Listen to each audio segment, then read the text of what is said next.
To me, it's about priorities. I'm never going to look back and wish I had spent more time in the office. So I look for chances to disconnect, to reconnect with what's important, to remember what life's really all about. So make a splash. You never know where it could take you. Yamaha. Conquer water. This segment is brought to you by Yamaha. You never know where it could take you. Yamaha. Conquer water. Hey everybody, what's going on? I guess I am live. Hope everybody's enjoying the weekend. Spring fishing and boat show. A little awkward this year with the COVID restrictions, but seems like the Pilatas are getting it done and bringing you guys the latest information. So we're going to be doing a couple things here. One, I'm going to be doing a gear review of a couple of new Shimano products, but aside from that, we have Eric Luzak, we have Cooper Gallant, and we have Brian Latimer, BLAT, coming on to talk bass for an hour and a half. So if you've got a bunch of buddies who are bass heads or you yourself are one, do us a favor, click the share button below.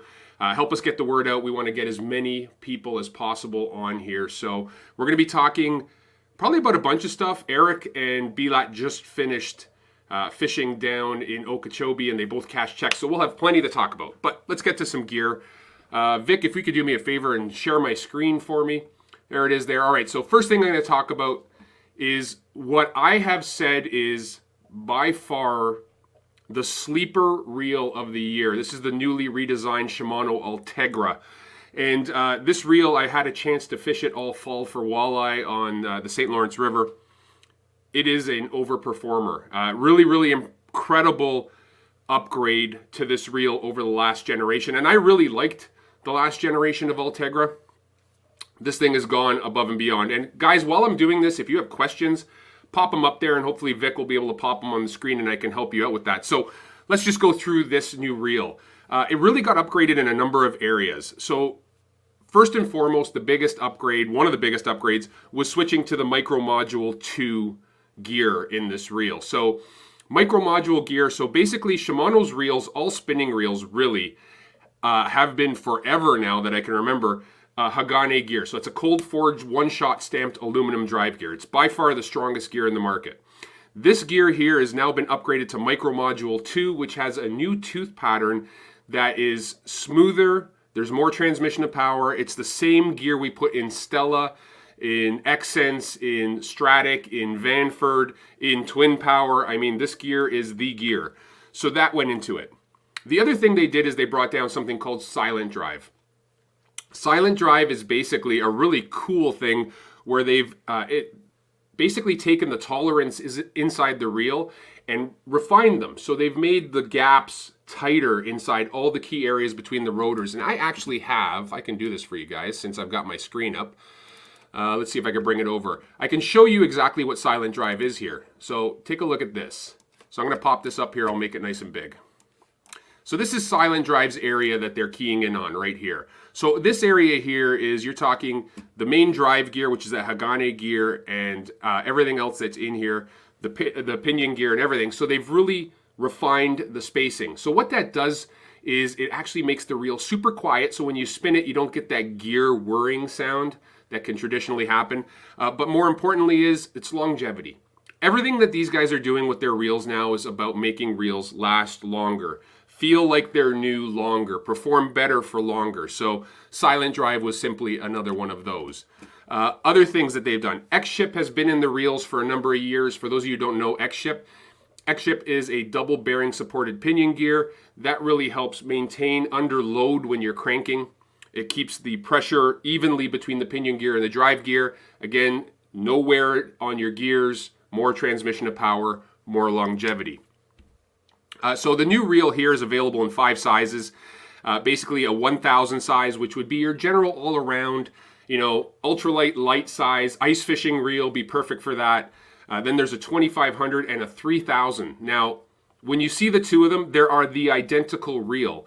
The difference is the 3000 is actually a deeper cut spool, so it has a bigger line capacity, roughly around 40 extra yards of 8-pound test on it. So if you're fishing let's just say you're doing Chinooks off a pier or harder running fish, you always want to go to the C version of the reel. So a C3000 is going to hold more line than a 2500, and the handle will also be the T handle rather than the handle you see in the picture, which this right here is the standard handle on the 2500.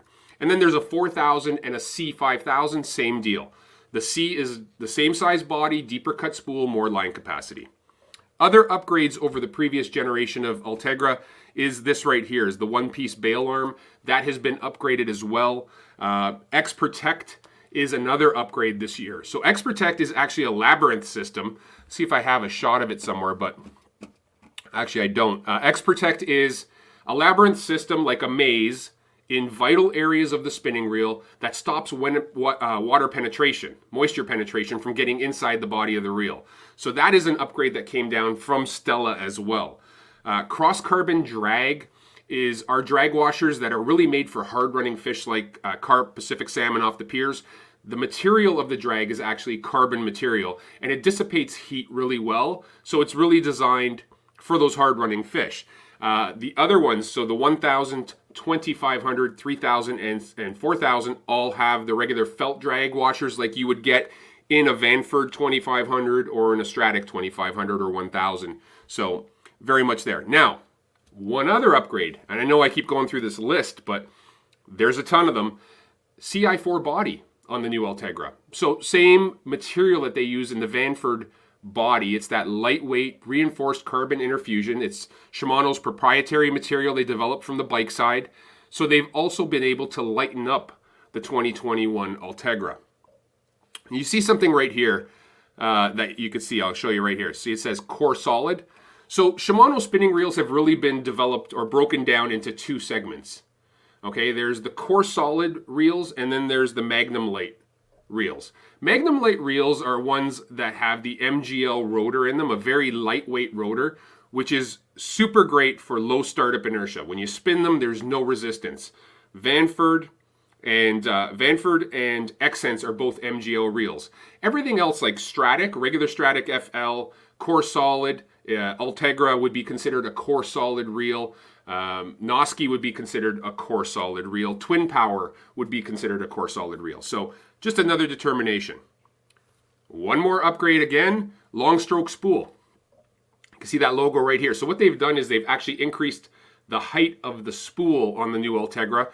Again, descending down from Stella, Stratic has it, Vanford has it, Twin Power has it. They all have it.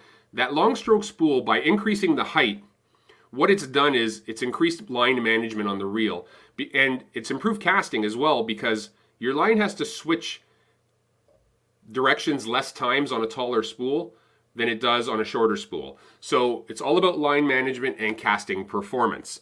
The G-free body is something that's been in our spinning reels for a number of time. It's basically brought the weight up above the handle inside the reel, and that for an angler reduces fatigue. It improves balance in the combo as well. And then our, what else we got? Propulsion line management system is simply the lip design on the edge of the spool, which I remember that coming around over a dozen years ago on Shimano reels. And they've kept that because it works well. It's when they flare the edge of the spool. And that flared edge of the spool actually helps reduce the size of the coil coming off when you're casting and hitting that initial stripper guide. So, tons of stuff. Aero Wrap 2, when you look at it. Aero Wrap 2 is basically and that's an upgrade as well, is how the pawl works in the reel. So when your reel goes up and down, it lines your wind, it goes up quick, down slow, or vice versa. I can't remember which one it is, but by doing that, it creates a micro X pattern, especially if you're using braided line. And what that does is, so when you set the hook on braid, if you've ever had your braid bite into your reel, that helps stop that. So by going up quick, going down slow, it creates an X pattern the way it winds your line. And that is a big advantage on Ultegra as well. So there you have it right there. Ultegra, brand new for 2021. Should be shipping into stores. I talked to Lee the other day. In March, they should be hitting stores. So something to keep an eye out on. Another thing that we wanted to talk about is the Symmetry Combo. So for those of you who remember Symmetry, that was actually the reel that I used when I first started tournament fishing. That was my spinning reel, was Symmetry. Symmetry is a phenomenal spinning reel, and they came out with a combo now. So it comes available in a combo. The good thing about Symmetry, for those of you who've ever used it, it really is a great performing reel. This one as a combo is super, super affordable. $99.99 US, so I believe it's $149.99 Canadian for the combo. And what they've done is they've pre-packaged these things with the proper size reel for the proper power rod. And you could tell here when you're looking at these numbers, I'll try to blow this up a little further for you. So they've basically done everything from 5'6" ultralight all the way to 7'6" medium heavy spinning rods. These are all spinning combos, and they come with the rod and they come with the reel. So a 5'6" and the 6 foot are both ultralight and light, come with a 1000 size Symmetry. The 6'6" and 7 footers, okay, they switch them over, they all go to a 2500 Symmetry. And then the 7 foot, there's a medium heavy and a 7'6" come with a 3000 and a 4000 size. So they've matched the size of the reel to the power of the rod, which is the proper way to do it. Basically, they understand that the heavier the rod, the bigger the fish you're going to fish for. The smaller or lighter the rod, the smaller the fish you're going to fish for. Everything works perfectly amongst each other. So these combos are available both 1-piece and 2-piece, every single one. These ones are going to be hitting stores. We've had a lot of orders from our retailers, so you can, hopefully when COVID starts to subside, actually I think it is in a lot of zones outside of York Region, Toronto, and Peel, you'll be able to go in and put one in your hand once they start getting into the store. So call your local retailer, check them out, the new Symmetry Combo. I think it's the perfect beginner combo or weekend warrior combo. For the price, it's going to be very tough to beat. So there's your new stuff coming out from Shimano this year. I know we got a lot of stuff to go through. If there's any questions, Vic, I don't know if anybody has any questions about the product. I basically ripped through it as fast as I could. Here's one here from Kevin. Where does the Ultegra stand in the lineup?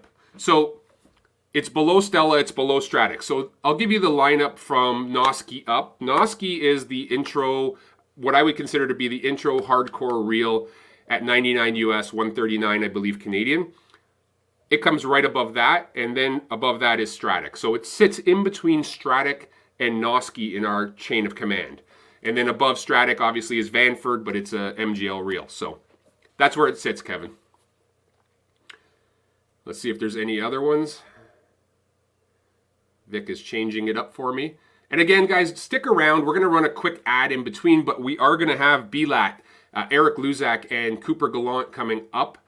We have lots to talk about if you're into bass fishing. So again, guys, if you can click that little share button for me, that super helps us get the word out. I know that the Palazas have been doing a ton of work trying to get this organized. And it's chaos. It's a symphony of chaos at this point. This is something very new for everybody. We haven't been doing this before. So I love the fact that everybody's been interacting. I love the fact that these guys are doing it. So we're going to transition into a commercial, and then we will get the guys on. So stick around, hit the share button, click like, and get your questions ready as we're going to be talking bass with 3 of some of the best bass fishermen I know. So stick around, guys.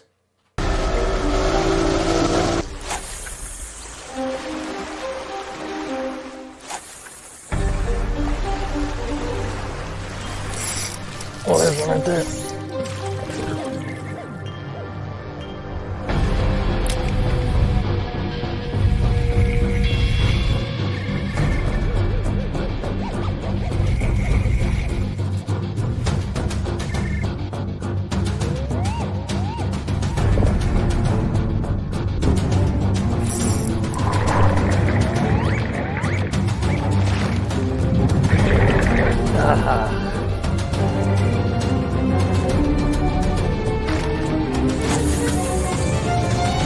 That's a good one too.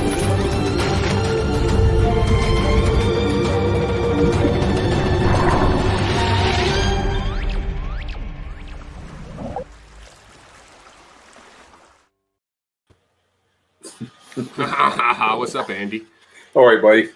You know, good. I always brag about you, dude, because I just watched your presentation. And for people don't realize that was actually live because you know, it was too perfect. People don't realize, you know, who you are. Like, you just blow me away how perfect you are with your mind. So I appreciate that. It's not good at names, dude, but it's really good at gear ratios and stuff like that. It's weird this year because we're not at the spring fishing show. Usually you're up on the tank doing the presentation, and then you're doing the bass thing, which is usually tomorrow. So we've kind of expanded that over 2 nights, and we weren't sure what was going to happen. I think Latimer will explain. He's actually going, I think, lobster fishing tomorrow or something, or something along that line. So I'm going what? Who's going lobster fishing? Latimer. He's actually going. He's going lobster fishing. Yeah, dude. I don't know. Like I told him, be careful you don't become shark bait or something. So it's only the bull sharks you got to worry about, Andy. And the funny thing was last year. I think you took him out right after the show. I think you and Sal took him out for the first time he was ice fishing in his life, and I guess you can touch base with him during that when he gets on. But I just wanted to thank you very much, and I know you're going to take the leader role on this, so I really appreciate it. Tomorrow, because we got B-Lap stuff doing Eric Luzak, they were both like in the money for 2 days, so that's pretty awesome. Yeah, 10 grand a piece. I mean, and they actually finished one after the other. It's like they knew they were going to be talking together, and they felt like finishing together. I don't know what's going on there, but yeah, it's cool. And then Cooper, like he's our homeboy here too, and hopefully he's going to take that same role as as Eric or as Corey and Chris in the next few years. He's doing the opens this year, so he's young enough and he's passionate enough, Andy, and that's the thing. Coop's going to be fishing the opens this year, so I think Danny McGarry, his partner, is as well. So there's a bunch of guys from Ontario that are following the lead of Gussie and the Johnson boys, trying to make a career fishing tournaments, which is no easy task. No, and we see that when we go down to ICAST, and we talk to those guys. We went to the Bassmasters Classic last year. You get the chance to talk to these guys and hang out with them, and they're just guys like us. Like it's funny, like they're not like unapproachable. They're great people. So anyway, and then tomorrow, just real quick, we want people to know because we want to make sure you come on tomorrow morning. It's going to be a good one. We got Corey and Chris and Gussie on all and yourself. Obviously, you're going to head that one up too. So that's going to be interesting because they were like right there for the first 2 days, and unfortunately, it didn't pan out for them. But all right, it panned out for all of them. They all got a check. They all made their money.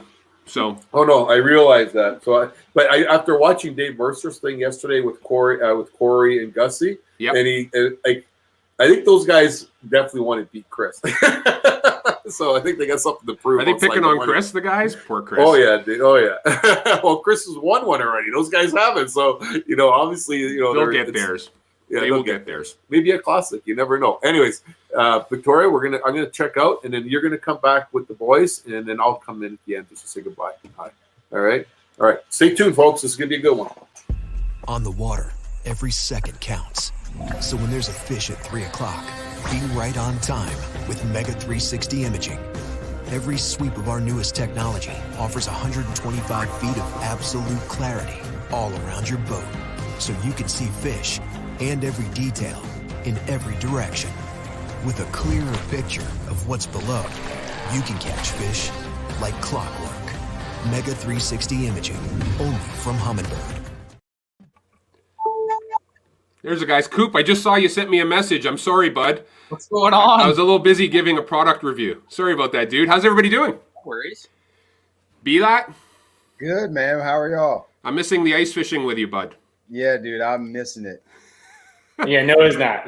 Yeah, I know. I don't blame him, Eric. So, congrats, Eric and B-Lat. You guys had a great tournament down in Okeechobee. You guys both got a $10,000 check. I mean, that is making bank. Yeah. I know you, B-Lat. You've been wanting to get back at Florida a bit. It owes you. And Eric, you've got a hell of a streak going on in Florida. You've been doing really good down there, dude. Yeah, Florida definitely connects with me pretty well. I mean, it's just flipping and pitching, and it's a lot of fun. Does the mustache help? Do you keep like your scent in that stash of yours there, bud? It's magnificent. Yeah, I don't know. Last year the mustache was not good for me. I grew it in March when the first kind of shutdown happened, and then I cashed 0 checks after that. So we'll see. New year, maybe it'll work better.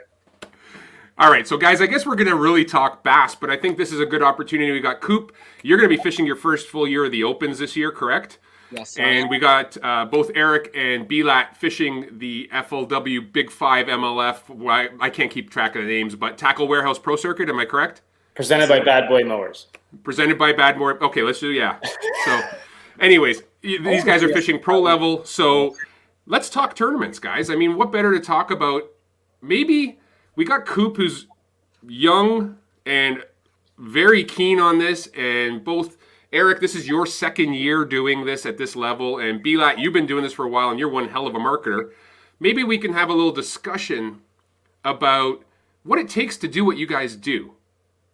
What do you think? Yeah. Works, let's yeah. go. Okay, because the landscape has changed, right? Sponsors expect different things. It's not the old days where you just win tournaments and that was enough to secure you good relationships and sponsorship. Things have drastically changed in the landscaping, thanks to social media, thanks to another thing. So let's start with Brian here. B, you've been doing a ton of work, bud. What do you find is helping you the most with your relationship, sponsorship-wise, and still having time to concentrate on being competitive? So, my perspective on all of that is probably is so different. I think than most guys' approach to sponsors. I don't have any resumes. I don't have any. I can't remember the last time I really approached a sponsor. Really, what I try to do, everybody doesn't really have this perspective. I always wanted to have a TV show. I wanted to be JP DeRose. I wanted to have a TV show, but I couldn't. I didn't know how to do it. I never had the money to do it. But I just always knew I wanted to have a fishing experience and document catching a bass, right? So I was just obsessed with that, and somehow my obsession with capturing and documenting fishing trips, fishing catches, or just the whole aura of bass fishing and really just fishing in general, it just kind of creates this content bank that is valuable for industry sponsors, right? So I don't know that I ever really had a purpose to intentionally create these relationships with companies. That never was really intentional. It was almost like a byproduct of what I really like to do. So, likewise with tournament fishing, tournament fishing is my number one. That's my number one. I will always tournament fish as long as I can stand on the front deck of a bass boat. And for me, it's just as fun to document fishing tournaments. I enjoy that as well. So I don't really have that traditional approach of okay, I need to build my social media so I can get sponsors. I think that's a dead end road. That's frustrating. It's tiring. This is hard work.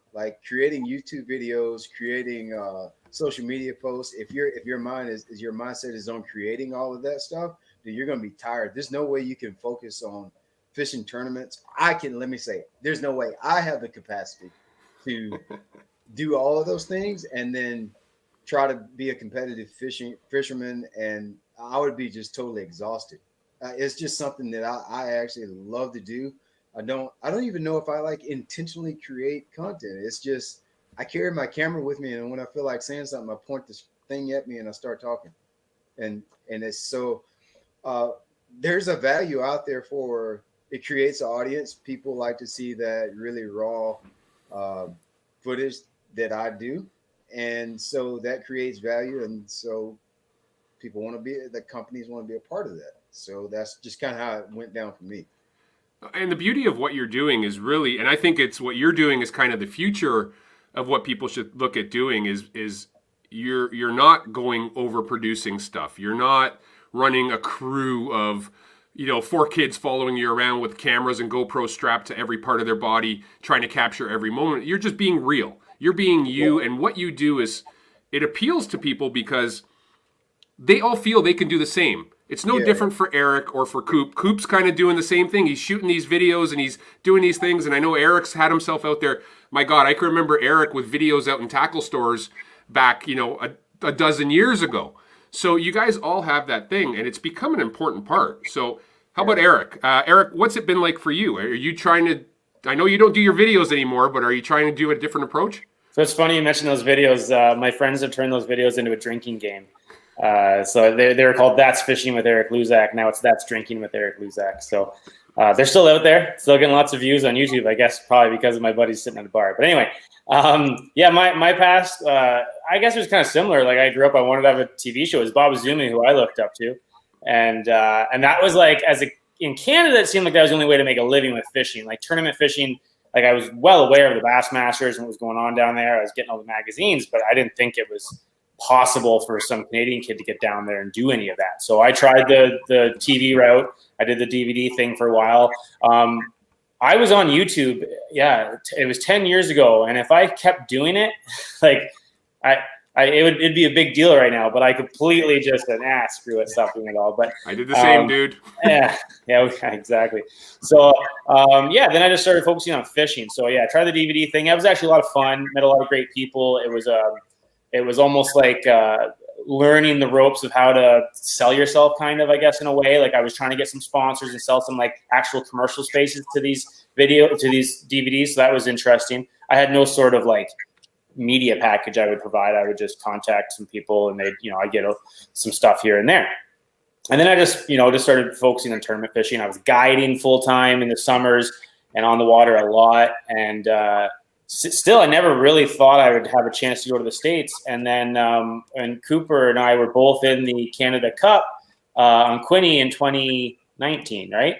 And we finished first and second. And then we both went down to the Coastal Championship, and I happened to win the international division from that, and it went on to all this. So it was just kind of like, or I guess organically happened. All of a sudden, I had this like opportunity. And actually, Cooper, to be honest, to this day, I keep thinking like man, like you're right there. Like if this was you in my situation, I honestly think you'd be cashing a lot more checks. But dude, like you're gonna get there. It's like you're knocking on the door every tournament, so it's coming. Appreciate that.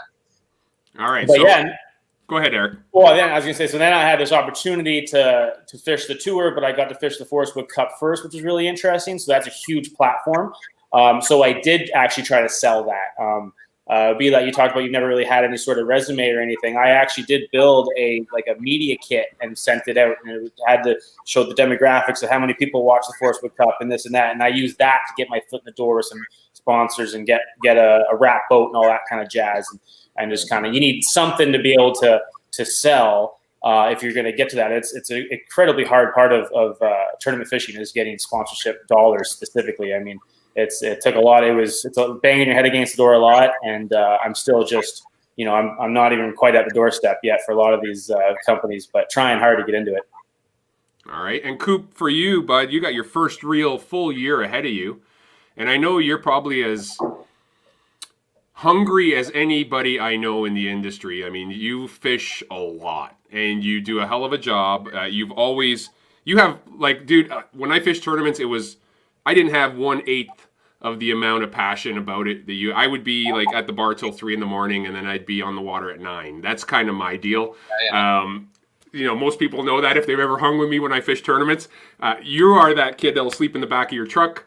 You'll do whatever it takes. You'll put your week in on time. So what's your game plan? I mean, you've signed some great sponsors. You've got Mercury on board with you now. You got Durham Tourism on board with you.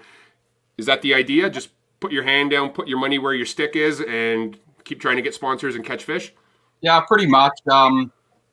Obviously, I'm a multi-species fisherman, but bass fishing, the whole tournament deal is like, it's my passion. Like when it all comes down to it, that's what I love to do.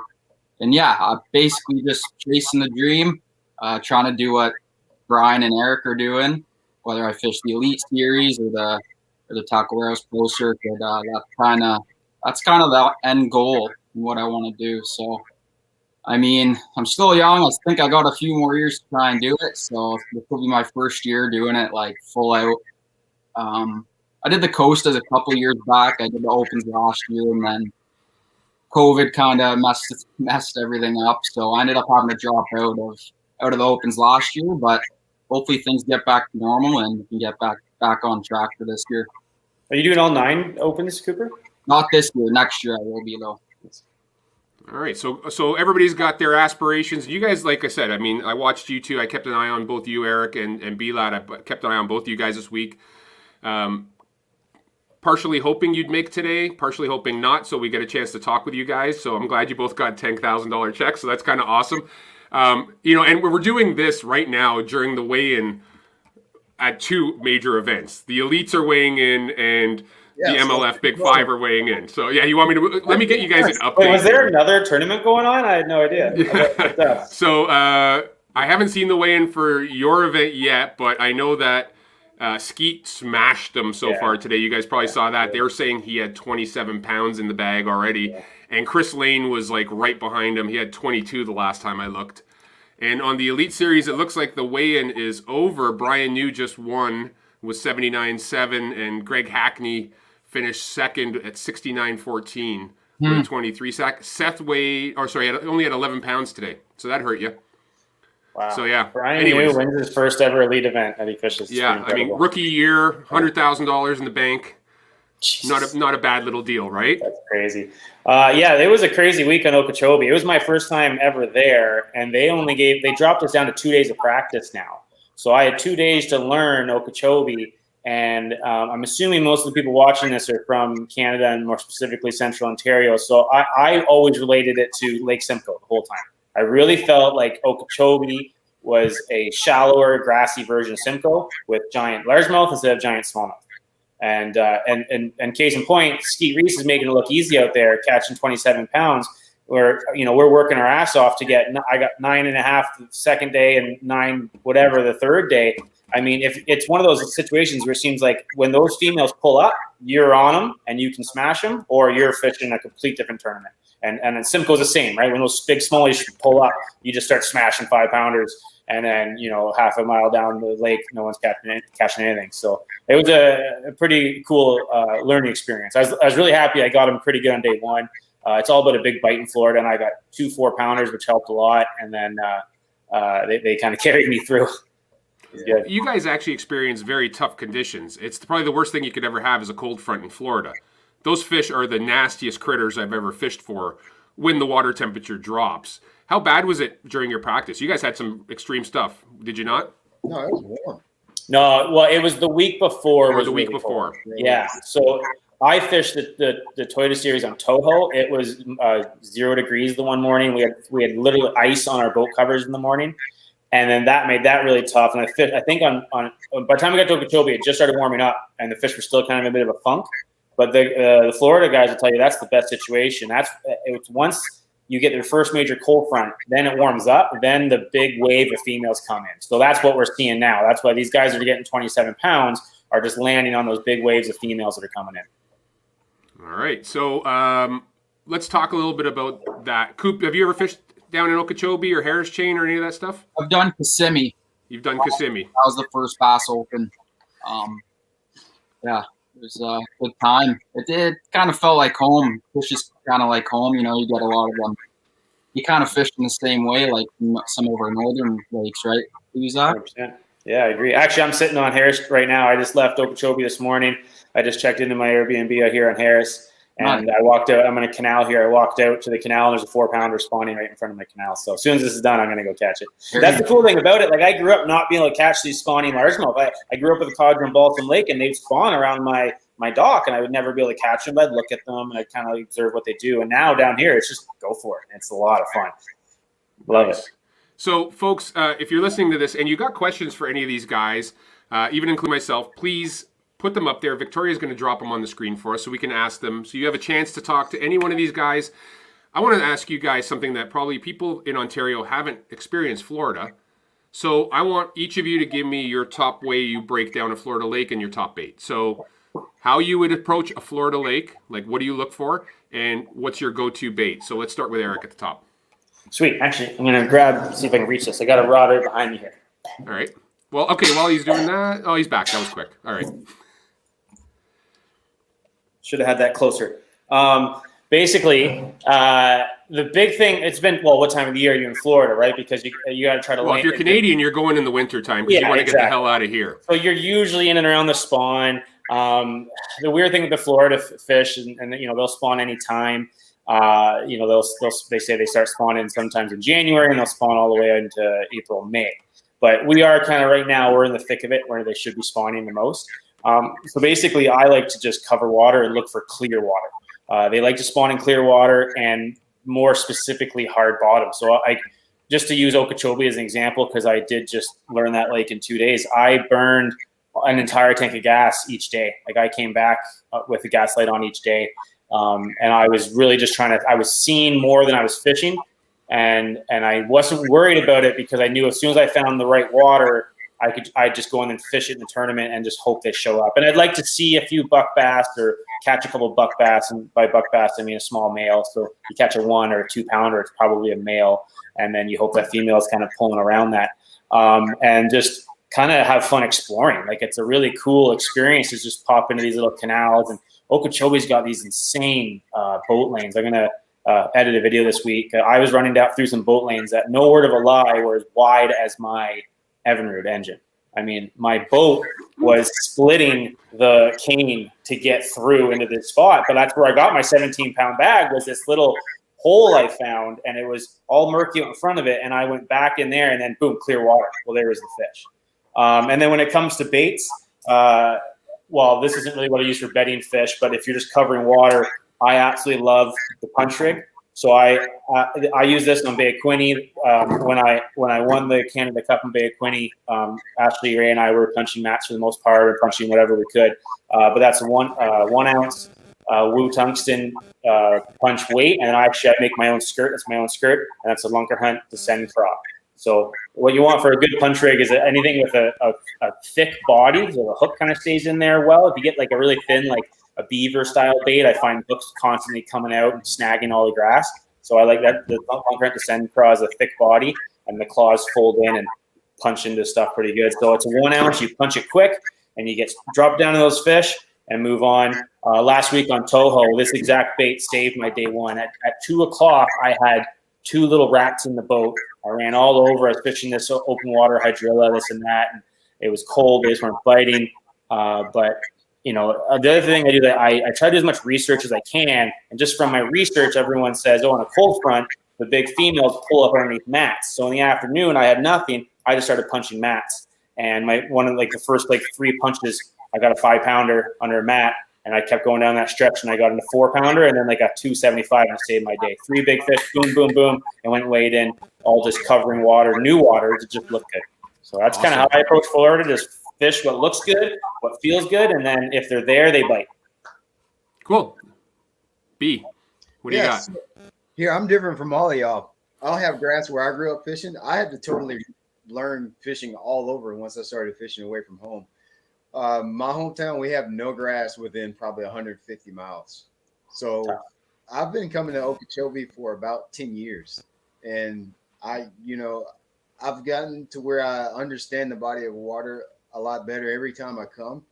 But like Eric was saying, this is a lake where 1 bite will carry you a long way. 2 bites will carry you to Championship Sunday, 2 big bites. And I just had 1 good bite. But much like what he said, I spent a lot of time. I actually came in pre-practice for 3 days, and I did nothing but ride around and look for the right water. One thing you did mention is the clear water is a big deal here. But one thing I'm starting to learn more and more about this place is that is partially true. Like, you can find some fish in some of those areas that aren't quite as clear. But the thing is making sure the vegetation sets up right. And after coming down here so much, it's weird. Like, the only other job I ever had other than fishing has been running the landscaping crew. I ran the landscaping crew, so I know all about grass plants and laying pavers. And JP, I saw you doing an interesting project back this summer. It gave me chills. Don't remind me. I started having a tick when I saw you laying those pavers. Like, I could literally smell the 2-stroke smoke from the stall when I saw you doing that. But I'm saying that to say this: a lot of similarities between what I used to do for a living relates to Okeechobee. Good grass grows on good soil. And so I've kind of learned to kind of watch things. Even if the water's dirty, I'll look at the way the grass is growing. If it's growing in little chopped up sections, it's grass. And then, or there's little reed islands. It's like a solid wall of reeds. And then all of a sudden it starts to break up. Tells me it's a bottom transition, that it's probably rocky, it's probably sandy.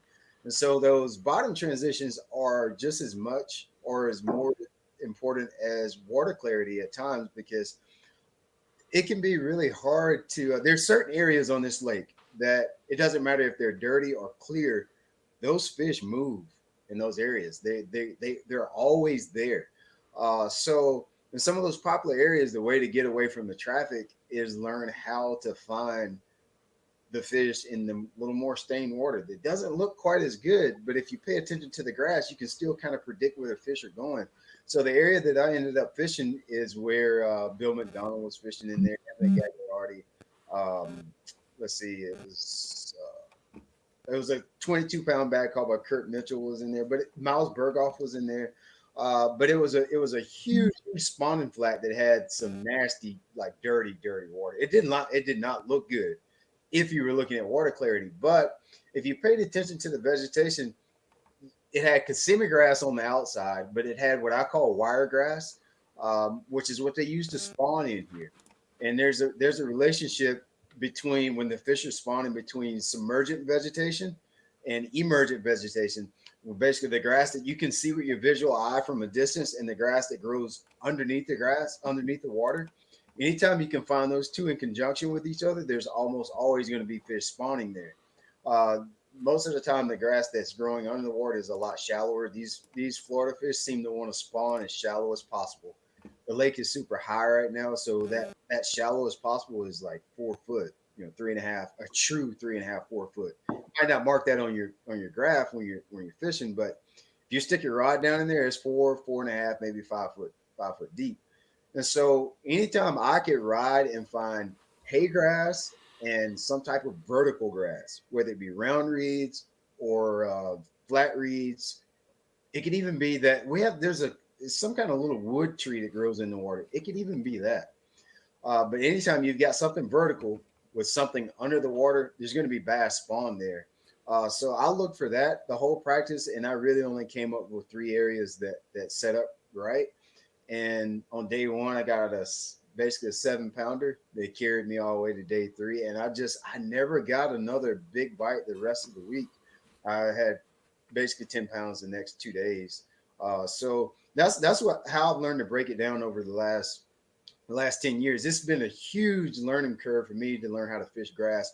Like I said, because I didn't grow up fishing grass. I don't know how to do that. I have very little experience with that. It's kind of ironic that I won fishing grass. I guess it's because I had to put in so much work to even scratch the surface. But for me, my eye is looking for differentiations in grass and looking for 2 types of grass together is all I want to find anytime I come to Florida. And my baits are simple.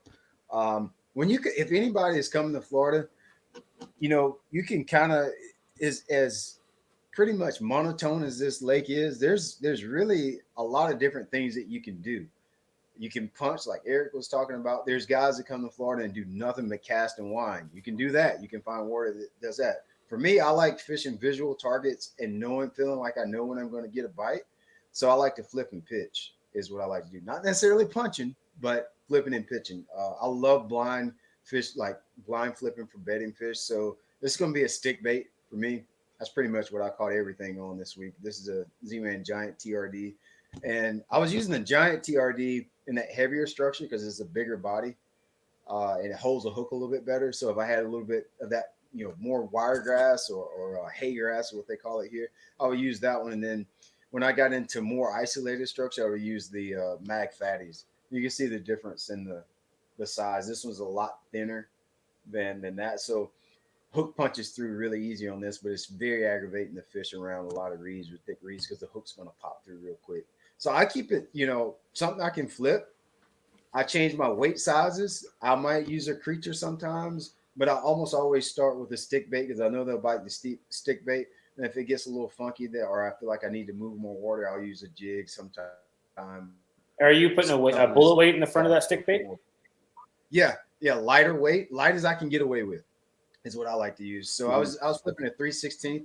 This thing's a big old hunk of plastic, so it's heavy already. But I was using a 3/16 on that last day. On yesterday, it was real windy, so I had to go to a 5/16. But that's I've done that at Toho. I do that. I do it up north, Champlain. I've caught them up there on Champlain doing the same thing. Really, if I see grass underwater or above the water, I got one. It's a 1 rod Todd type deal for me. I'm gonna pitch some type of Texas rig with a plastic on it. Let's go. It gets real simple, real fast when you're talking grass for me. So B, that Giant TRD, is that, so the Elastec stuff, is that Elastec as well?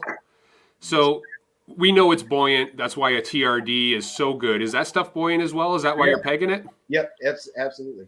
All of it. It's buoyant.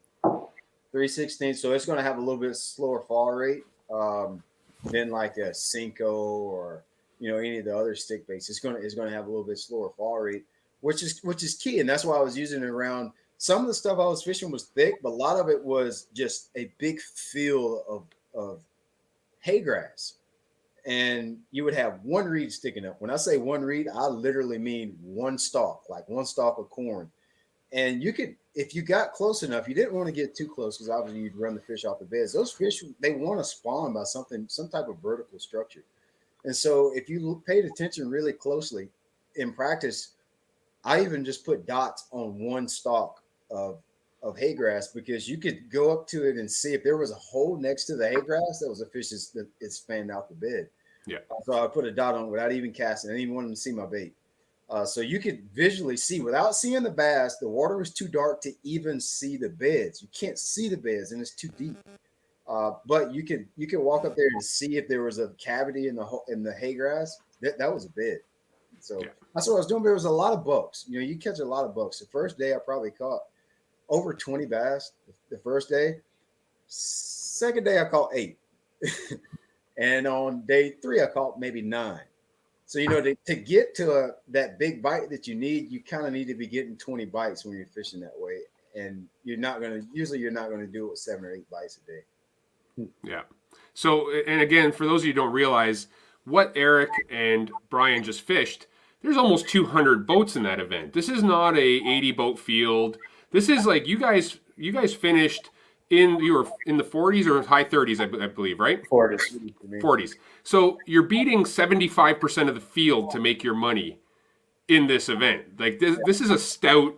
It's not like you have a few guys to compete against. You got a lot of guys on an area that Okeechobee may be big, but the whole middle of it, it's like Simcoe. The fish are in 10% of the water. Yeah, absolutely. That's I don't ever really worry too much about the competition because fishing is really an offensive sport. Only thing, it's like a home run derby. Everybody's pulling up to the plate to see how far they can hit the ball, right? Yep. But at the same time, it was pretty cool competing against people that have been fishing for a living for 30 plus years. Now you got like Skeet Reese's won the Classic, Chris Lane's won the Classic. I mean, you got Gagliardi's been fishing since I was in high school. Yeah. There's guys that have been fishing here a long time. So it's a big deal. It's hard to line up with 160 boats. It's hard to line up enough fish for a couple of days to finish in the first half of the field, honestly. Yeah, for sure. All right, Coop, you're up, bud. So you're I'm going to consider you the young gun, right? You probably think outside the box more so than any old salt like myself would think. What do you do when you went down to Florida? How did you approach it? Yeah, so I haven't had a whole lot of experience in Florida. Last year for the first Bass Open of the year is my first time being there. I fish super quick. I cover water, and it was my first time being there. And I only had 5 or 6 days, which isn't enough time. But going to a lake you've never fished before, you definitely want to spend at least 3-4 days. So I got 5 or 6 days in, and again, I just fished super quick with as many different lakes as I could. Covered water, had a horny toad tied on, some swim jigs, stick bait like Brian is holding up there. I hate throwing them. I do. I don't like throwing them. They work. They work. Dude, I had to go down to that with a spinning rod yesterday to get bit. You think that sucks on Florida? Well, you're seeing that a lot more, right? You're seeing these guys out there. You're watching the video. There's a lot more guys. I know B's like, there's a lot more guys using a fairy wand down on Okeechobee than there ever has been in the past. Yeah. My marshal is blown away. He's like, I can't believe you. What is it? He's like, 10-pound test? You're insane. Like, well, they're getting bit. Like, it works. Sorry, go ahead, Cooper. Sorry, no, it's all right. When I was down there, I don't think there were some fish locked on beds. There wasn't a whole lot going on. I had some fish going in Kissimmee, but my main deal was on Toho. I had some deeper grass on Toho, and that stuff's right up my alley. Finding those massive flats full of grass and, picking it apart and figuring out the change in the weed line, harder bottom and stuff like that. Finding those, subtle little changes in the weed line and stuff like that. And I found some stuff. I wasn't catching many big ones. I was catching, all the males, like 2-3 pounders. Come tournament, some big ones moved up on it. So what I found is there was a bunch of guys in the middle of Toho fishing all that offshore grass. And just off of it, up in about 2-3 feet of water, 4 feet of water, the grass tapered off and it was super sparse. Like I'm talking, it was just more like a moss on the bottom. The weed came up about 4 or 5 inches. I had it all to myself. It didn't look very good at all. And I was fishing with a chatterbait and a trap. And again, in practice, I was catching all kinds. I could go there and catch a quick 12 pounds. And believe it or not, if you caught 12 pounds in the tournament, you did pretty good. And I actually didn't even get a chance to go there. I had some mechanical issues on day 1. So I ended up fishing by the boat launch on day 2. But,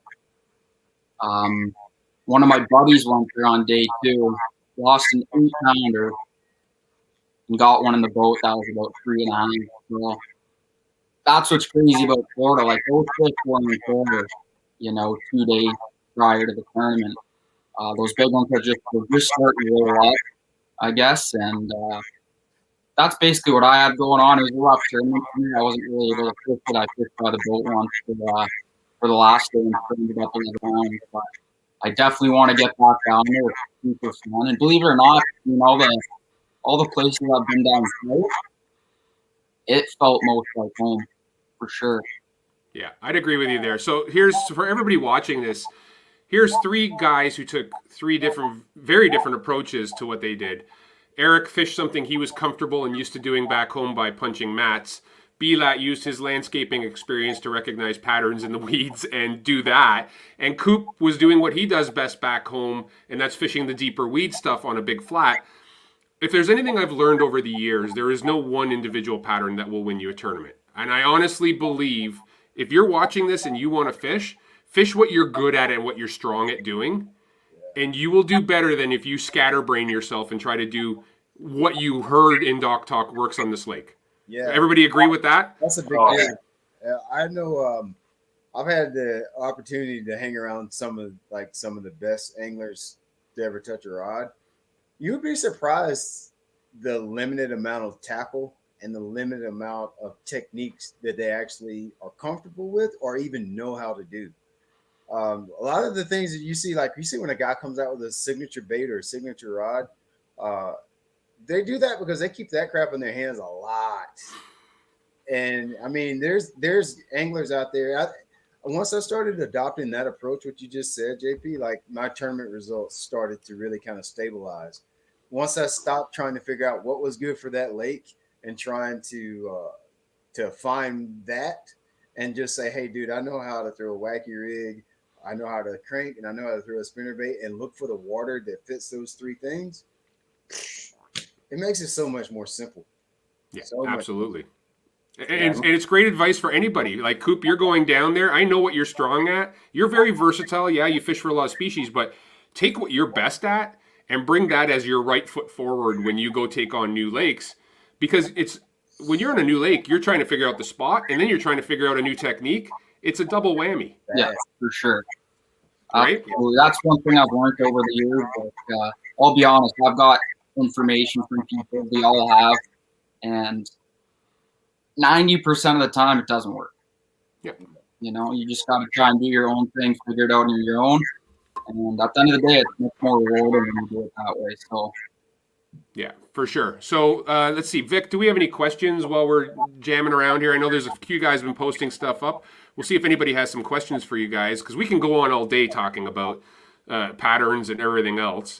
But let's see what you got. All right. So Bill's asking, what are your biggest challenges? So let's keep this, we'll keep them short and concise so we can hit as many questions as we can. Pick one. What's your biggest challenge when you're doing what you're doing? So Eric, what's your one biggest challenge? Right now it'd be the border, probably. It's a little bit annoying. So I'm staying down in Florida right now. I mean, it's not that bad. It's 27 degrees down here. I shouldn't complain, but don't complain. So yeah, all that COVID crap aside, because that's definitely a lot of challenges right now. The biggest challenge for me is it's everything I'm doing down here is new water. And it goes back to what we just talked about, fish your strength. So last year, in my first year on the pro circuit, my best finishes are finishes where I just went and fished where I felt comfortable. Not necessarily because it was even something that was in any way related to what I do back home in Canada, but it felt more natural. And then some of my worst finishes, I just never felt natural. And I was trying to do like Rayburn's a good example. That's my first event. I try to do what you do in Texas, what you do in Rayburn. You fish, this and that or whatever to catch 10 pounders. And I bombed. I should have just gone and flip bank the whole day because guys cash checks just flipping banks. And that's what I like to do that. I'm a shallow guy. So yeah, the biggest challenge. Water. Yeah, just try new water's the answer, right? Yeah. Absolutely. Okay, B, what's your biggest challenge? Man, that's actually a hard one for me. I don't know.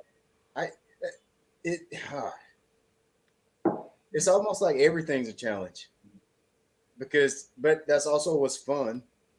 How fun would tournament fishing be if there were no challenges? So like for me, challenges that's the golden ticket for me. Like that's the carrot is the challenge. So it almost sounds, I'm not sure what Bill is asking. It's almost like what's the bad thing is what I heard. I'm not sure that's what he means. I think he's saying what's your biggest challenge in doing what you do? So what's the thing that maybe challenges you the most? Finding bass. Simple as it is, finding them suckers. That's hard. Challenge. There's 600,000 acres behind the house I'm staying in. That's hard. Finding them is hard. All right. I mean, it's that simple. Like none of the other stuff matters. Just finding bass. That's hard. All right. Coop, when you fish, what's your biggest challenge? When I find them and I go there tournament day and they're not there, and have a good dab, my mind's going like this. That is the biggest challenge for me. That's probably the biggest challenge for a lot of us, being able to adapt while you're on the water. We have 8 hours to fish, but that goes by quick when your mind's going like this. So I'd probably have to say adapting. I mean, there's times where I can do it very well, and there's times where that is the biggest challenge of the day, and I can't make it happen. All right. So, and from my perspective, it was always balance. Balance was the biggest challenge for me between work, family, and fishing, right? Like that was my biggest balance because to be great at any one thing, I think you got to give it 100% of your time. Yeah. No doubt. And when you're a fisherman who's trying to make a living fishing, but also has a family, like B, I see you do things with your kids all the time and you're taking your little guy fishing all the time and you got your daughter and, Eric, you're trying to balance a business that you've got two things going on and you got a girlfriend or I don't know, you're not married, are you, Eric? It's girlfriend, right? Girlfriend. So anyways, Coop, you're trying to balance between making your TV things and then trying to catch fish in a tournament scenario. I think for me, balance has always been the toughest thing because you're getting your attention divided. And I think to be truly great at what you guys do, it's got to be full forward focus. Yeah. I mean, that's a great topic right there. I don't think there is a balance. I think if we really want to be honest with ourselves, you focus on one thing and then you drop it and you do this. You focus on that and you drop it and you do this. And I don't know. I'm not, I think about that a lot when you talk, especially the balance, juggling family and kids and, career and all of that. I'm not scared to juggle that stuff. I think I can remember from my dad's experience in my home environment. My dad owned a business, the landscaping company that I worked in all growing up. And, he was focused on his business. And there was a lot of times where I felt like he should have been taking me fishing or he should have been at my games and he was working. And looking back, that absence, he still loved me. He still taught me a lot of things, but that absence sometimes I think it made me the person I am today. So I'm almost not really that scared to not always be up under my family, like physically be there, because there's something about that absence that I think creates its own gravy. I don't know if that makes sense, but I'm not saying you just go away from your family for 3 months and don't call and check in. That's not what I'm saying. But there's something to that I think creates it makes skin thicker and Independence. It forced me to be independent. My dad never paid any entry fees, never bought a boat. After I was probably about 13 or 14, he didn't really even fish with me that much anymore after that. He was like, if you want to make it, you got to figure it out. And that was just the end of it. And so that gave me a grit that gave me an advantage over a lot of kids that had everything given to them, because when they come to Okeechobee and finish 123rd like I did my first time, it didn't have that much of an effect on me because I dealt with so much bull crap already up until then, and my skin was thick. So I'm not really scared of that balance, you know. I don't even think that's the thing. I think that's something we make up in our mind that's really not there. It's a juggle. Hey, Bila, when's your book coming out? I'd buy that. Yeah. You're so philosophical, eh? All these deep answers and man, it's funny you say that. I actually have thought about that, but I'm way too young. I've only been doing it for 5 years, so I can't write books yet. Yeah. Maybe after 25 years. That's what they make ghostwriters for, Bila. I was gonna say you can pay someone to do that. They can do that. But it's just not enough experience to be teaching anybody. I got so much stuff to learn, man. So much stuff to learn. All right, so here's one from Christopher Manso. So this is for you, Bilat. Do you think guys that are into all aspects like Scott Martin are spreading themselves too thin? No, that depends. That depends on what you want out of the sport. It depends on what your end goal is. Your end goal, like for one guy doing YouTube and fishing tournaments, that would be too thin for him. It's all about what your purpose. You got to know what your purpose is and what you want out of life and what do you want out of your career. For me, I'm always going to do videos and I'm always going to fish tournaments. I don't care what the results are. That's what makes me happy. That's what makes me tick. That's the gift that I have, and I'm happy when I'm doing that. Not when I'm just doing videos, I'm not happy. Not when I'm just doing tournaments, it doesn't make me happy. Doing both of them. So for me, that mindset that you mentioned, the guy that asked the question, is a results-oriented mind. I'm not a results-oriented person. I'm a process-oriented person. I enjoy practicing for tournaments. I enjoy putting tackle together in my boat. Winning tournaments is great, but you don't get to winning tournaments until you learn how to enjoy preparing for tournaments. So that depends on the individual, that depends on the purpose, and that depends on your end goal. You have to reverse engineer what you want when it comes to fishing. Figure out how you're going to get there. And then you figure out how to get there, and you do that. You concentrate on that. Too many times people focus on the end goal. You'll never get it that way. So no. People like Scott Martin, he's doing exactly what he needs to do. The dude's the best there's ever been in front of a camera. Yep. He's the best. You don't get that accidentally. You can't. It takes a lot of hours behind a camera. JP knows that. He's in TV. That doesn't come natural. You work at that. The first part comes naturally, B. The first part comes naturally. If you can speak, you can speak. Yeah. I think you refine as you go along, but it's no different than fishing. One of my very good buddies down in Florida told me once, he goes, how do you get good at fishing? It's heavy expenditure of fuel. The more time you spend doing anything, they say the rule is what, 10,000 hours to be a professional at any one thing, right? Yes. It's no different if you're on camera or you're trying to catch bass in a derby. I mean, I believe it's time on the water or time in front of whatever you're doing. Repetition. Right. Yeah. So let's see. Vic, you got another one? So Todd Crowley, what's up, Crowley? Fluoro versus braid in Florida, which one? So let's separate it because we know the answer is going to be both. But we do tend to hear braid. So Eric first. Fluoro versus braid. Yeah, it's both. But so last year when I was on Harris Chain, I was actually all fluoro. It was less grassy here. They've done a lot of spraying. They spray the lakes down here to kill all the hydrilla. I noticed in Kissimmee and in Okeechobee this time, I just seemed to be in thicker stuff. Well, then I went braid. I used more braid this week. It goes by the situation I'm in. And I'm doing a little bit of braid to fluoro with the FG knot. I watched JP's video on YouTube on how to tie the FG knot, and I do that a lot too. So, I mean, I have to say, though, I prefer braid. I'm a braid guy. I mean, this punching rod I'm holding right here, this is an 8-foot punching rod with 65-pound braid on it. There's nothing better than leaning into that and just boat flipping whatever you have on. It's great. So let's refine this, Eric. So this will be easier. Techniques, I don't want them all because this will take forever, but when braid, when are you using fluoro? Like, just keep it a simple braid. It's really simple. When you're flipping, braid. Moving baits fluoro. So Cooper already mentioned he was throwing the bladed jig and a rattling bait, so a trap that would be fluoro for me almost always.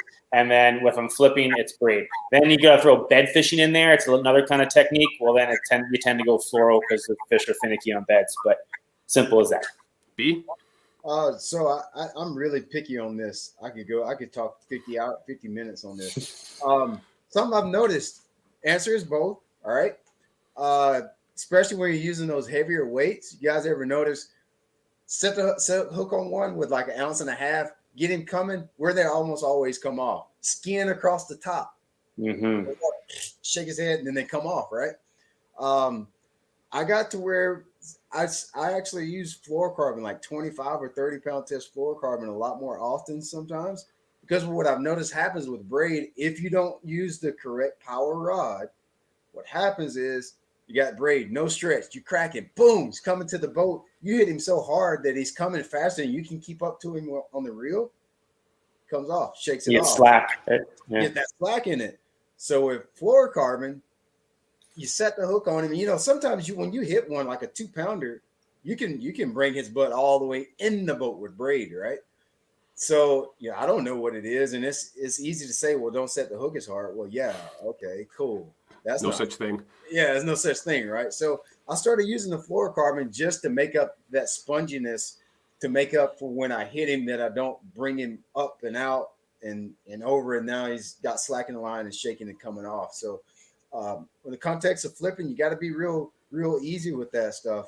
I'm not afraid to use like 25 or 30 for flipping hydrilla. Now around reeds and stuff, I don't know about that, but some of that, like hydrilla, coontail, stuff like that, I don't mind using 25 or 30 pounds of fluorocarbon. So when you're doing reeds and like hyacinth mats, is that the time you think you got to go to braid just to? Kind of got to go to braid. They lock you up in that stuff. I don't know what it is. They know how to get around those reeds and just put the hook right up against it so it can pull the hook out. I don't know how they know how to do that, but you kind of have to. I've tried it a little bit with fluorocarbon, and there's times I'll do it, but I prefer braid. 50-pound test braid. So B, you're mentioning the fact that you're getting slack on the braid. I'm going to assume here, but are you going to a softer or a lighter rod to get more flex in the rod with those braid ones and a stiffer rod with fluorocarbon? Yeah, absolutely. That's the biggest thing that I see people kind of make a mistake on is they think flipping rod. So my flipping rod is 8 foot long, right? Everybody, that must be a broomstick. Nope, it is not. It is you could almost throw like a 6XD on my flipping rod. It's pretty forgiving for that very reason. I just want to lock him up. That's all I want to do. You get the hook in the fish and just lock him up. And that thing, it should load up and pull that fish right back out of the structure for you. But if you get a broomstick, like I was saying, you set the hook on a 2-pounder with an 8-foot rod that's pretty stiff. That's you say, well, 2-pounder, you'll need them. Well, dude, let me tell you, you need 2-pounders in Florida. You need that fish. And if you get him to the top and he's flopping around and you get slack and you lose him, that's a valuable fish you lose. I lost 2 fish this weekend, exactly how you're talking about. I think it was pure braid on a stick bait, and that's exactly what happened. They were like those 2 2.25s, and they popped up out of the water too fast, and I couldn't catch up with them, and they both hurt me. Yeah, you need those. You need those. Yeah. Coop, how about you, bud? Yeah, Brian mentioned the sponginess, and personally, I love that sponginess. Even back home, like 80% of my flipping rods are all straight flow.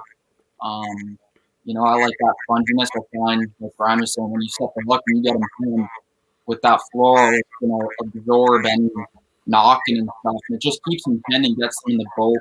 That's what I think anyway. But there is situations where you're definitely going to need braid.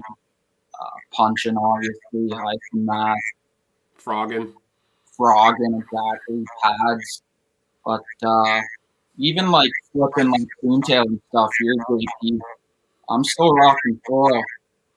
Guys think I'm crazy, but you can get them out. Like 20-pound fluoro, you're not breaking it. Yeah, and I believe you can check them better. Like I think a fish feels you. Braid is great in a lot of situations, sensitivity-wise, like feeling that bite or getting a fish out of cover. But when you feel that thump as hard as it is, I'm pretty sure they're feeling it on the other end as well, where there's a softness you get with fluoro, where it's the sponge. You're looking for a sponge. It's not a smack. You're looking for that sponge with the fluoro, but I think you catch more fish with fluoro. On tight line, braid's definitely more sensitive, but for me on fluoro, like if you have a bow in your line, you're gonna feel the bite a lot better than you do. That's 100% true. A lot better. Hey, I'm gonna tell you guys something that I noticed actually trying to film a YouTube video. We were trying to get some underwater footage one time of a Ned rig and how the TRD stands up on its head and so forth. And I had it on braid to fluorocarbon setup. And I remember the guy was underwater with the GoPro trying to get the footage. He was like, dude, slow down, slow down. It was like, you're moving a lot. You're moving the bait a lot. I'm like, dude, I'm barely moving the tip. You would be surprised the difference in how much you move like in a tube, a shaky head, any of those smaller baits with a braided fluorocarbon setup over just straight fluorocarbon. So it got my wheels a turning. So I was like, the next day we went out with a GoPro, a Ned rig, straight fluorocarbon, shake the rod tip the same weight, the bait stays in the same place. I thought about that when we last year, 2 years ago, when we did the Pan American in Canada up there on what lake? St. Francis. Yeah, St. Francis. Yep. I caught all my fish straight fluorocarbon on a spinning reel. Just trying to keep it in a spot longer. I know the context was Florida that we were talking about. We're going to get into a whole other seminar here. Well, I know, but it all goes across. I mean, I think it's universal when you do stuff like this. I believe for me, it's the colder the water gets, the more I lean towards fluorocarbon, and it's for the reason you're talking, Brian. Yes. It's about the bait moving less. I throw jerk baits in 45-degree water on straight fluoro. I go on Simcoe, I'm throwing braid to fluoro because I want that bait moving as hard and fast as it possibly can, right? So for me, it's water temperature dictates. The colder the water or the less active the fish are, I go more towards fluoro because it softens things up. So let's see. So we got another one, Vic. Okay, so Vincent's asking, how do you break down a lake and start to find spots on new water? We kind of did that in the beginning. So what I would say is, rather than going over it again, Vincent, here's the great thing. This is going to live on the Facebook page for the Spring Fishing and Boat Show and on their YouTube channel. So you can always go back, skim through this rather than us doing things a couple times. So Vincent, I know you probably tuned in a bit late, but we talked about this. We talked about taking a new lake and finding new spots. So let's go see if we've got another one here, Vic. Paul's asking, losing bass on a blow up with a frog. Help. All right, so we've all done it. We've all swung and missed. We all have our own ways of getting those follow-up fish. Eric. Well, yeah, I mean, this is an age-old question. It's been happening since the invention of the frog.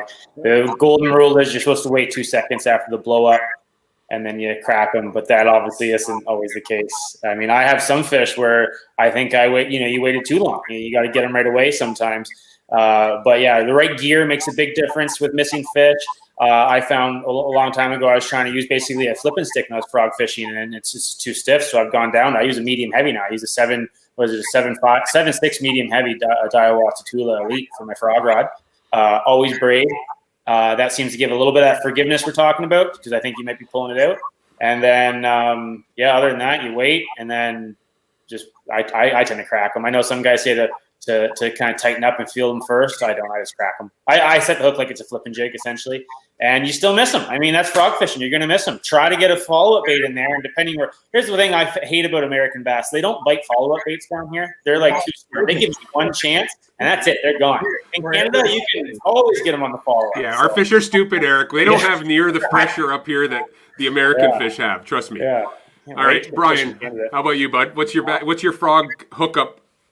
So I can't actually relate to that question that much. We don't have frog in water where I live. I get to throw a frog very rarely, very, very rarely. And I don't think I've even caught a bass on a frog since I've been fishing professionally. But I will say I got a lot of experience growing up on a blueback herring lake and fishing in top water. When our fish are notorious for missing. They strike to miss it on purpose where I live. So just my trick is we never stop. One blows up at you keep working until it tightens up on it. But that's not frog fishing. That's more fishing like your open water walking baits. I don't have enough experience frog fishing to really even give an educated opinion on that. All right, Coop. Yeah, I'm the same. I don't do a whole lot of frog fishing. I personally think you can catch some bigger ones. Like if you're frog fishing over Mac and stuff like that, I think you can get bigger bites, punch in, or fishing in between the pads and stuff. That's just my personal opinion. I'll use a frog to locate fish, but you'll very rarely see me through a frog all day to try and get 5 big bites. Same thing as Eric. I use a medium heavy as well, like 7.5, straight 65 braid, and one blows up, I'm yanking on it right away. But they're different every day. Sometimes you can throw the frog right back at them and they'll eat it. Sometimes they don't eat the frog again. You have to throw a follow-up food at them. I think that's more of, you kind of just have to figure that out during the day. It's always different. So there's also you can get all into like bending your hooks. Is another thing that some guys do. There's a little like trailer that can go on. It has the 2 hooks that go over your main hooks, and a single trailer comes up. There's all that stuff you can try. I don't mess with my hooks very much. I don't like. If you got a good frog, you don't need to. Yeah, but I know some of the pros will take pliers and actually open up the gap of their hooks a bit. For that reason, I tend to throw them out of the box the way they are. I do trim the skirts though. I do like the one leg shorter than the other leg on a frog. Just to help the walking. So obviously this guy is asking about it because he's missing fish. Frog fishing I lived for it. I think that's all I did in tournaments for the first like 5 or 6 years. And I think the biggest piece of advice I can give you about frog fishing is the rod position is going to dictate how well you hook up a fish. When you fish a frog, my rod's always from the 10 to 11 o'clock position when I'm popping the frog. And the reason I do that is because I know full well I cannot set the hook when my rod is that high. And it forces me to drop my rod to set the hook. When you drop your rod, you give the fish slack. That gives him that instant to turn with the bait.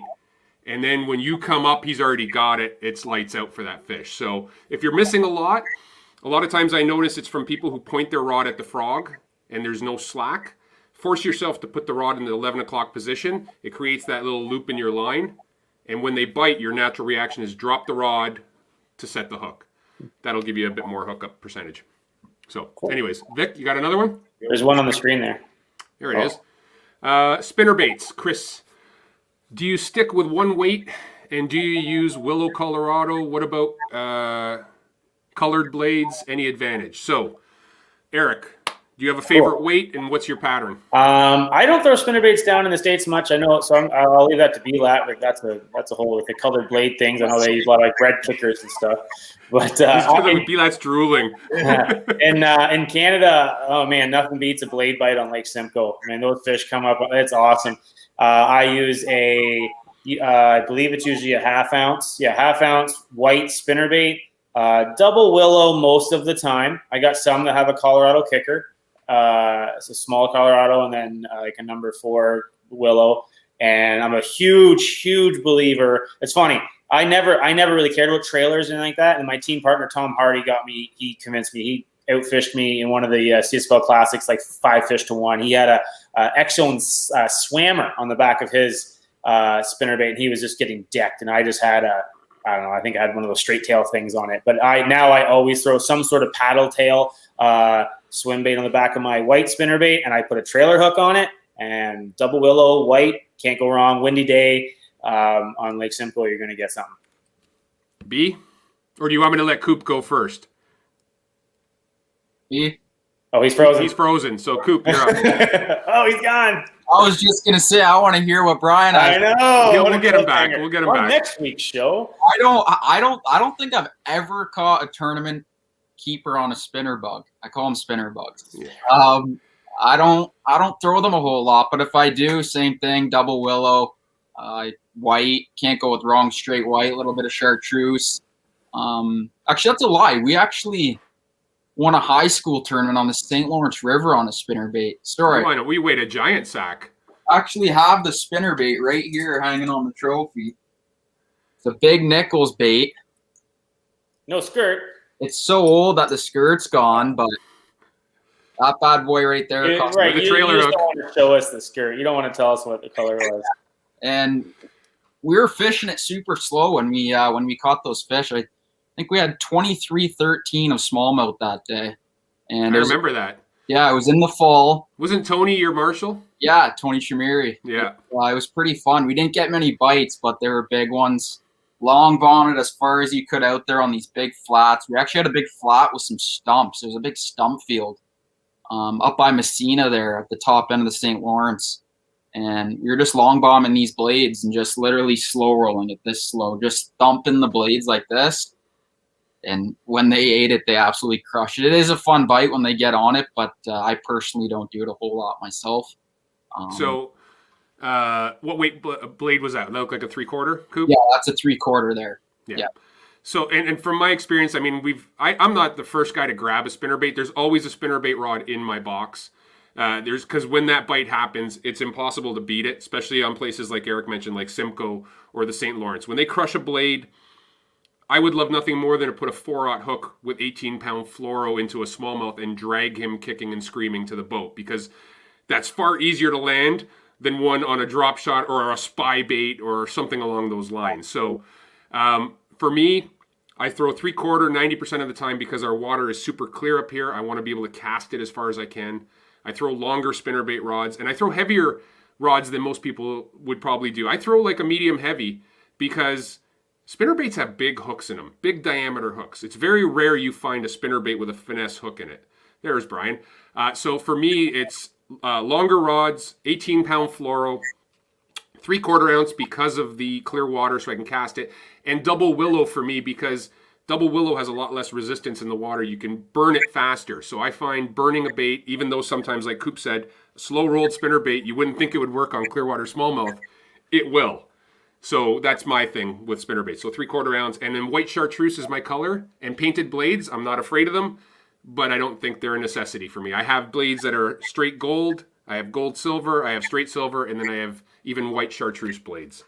But let's just give this over to the man, because Coop said he wanted to hear what you had to say, B. Oh man, like spinnerbaits for me is like what tubes are to you guys. Like, God, it's just so much to talk about. A spinnerbait has so many different little components. Think about it. You got the size head, the shape of the head, the wire, the size of the wire. You got the blades, the shape of the blades, the color of the blades. Do you put a trailer? Do you put a trailer hook?